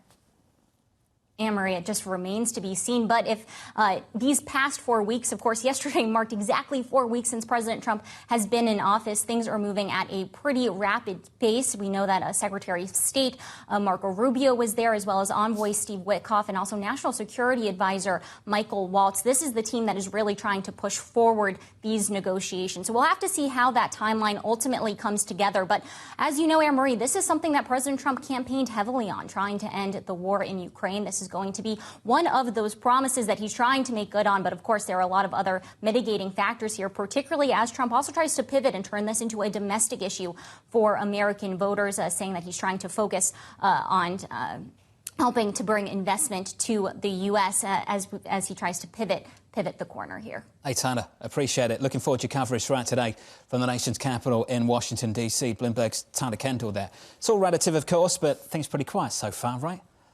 Well, yeah. I mean, it's going to be in terms of what investors care about. And I was just thinking, this whole morning, it seems like the policy muddle that we've gotten over the past few weeks has left investors feeling like they don't have to really count it. And so they're going to look more at the potential growth hit, which is giving some sort of suppression to yields, which is giving people more optimism about a soft landing, which is why people are all in. As a Bank of America fund manager survey shows, it is hard to pay attention to a lot of noise. And right now, it feels very noisy. But the fact that you are having these high-level discussions, I think investors view that as a positive. There are two hot wars right now in the world, and potentially one of them could end at a peace negotiating table. And this would be the first step to that. Although the track seems to be very different, how quickly Putin wants to move and how quickly Trump wants to move. Over the past month or so, European stocks are up, not down, for plenty of reasons, and I think that's one of the reasons.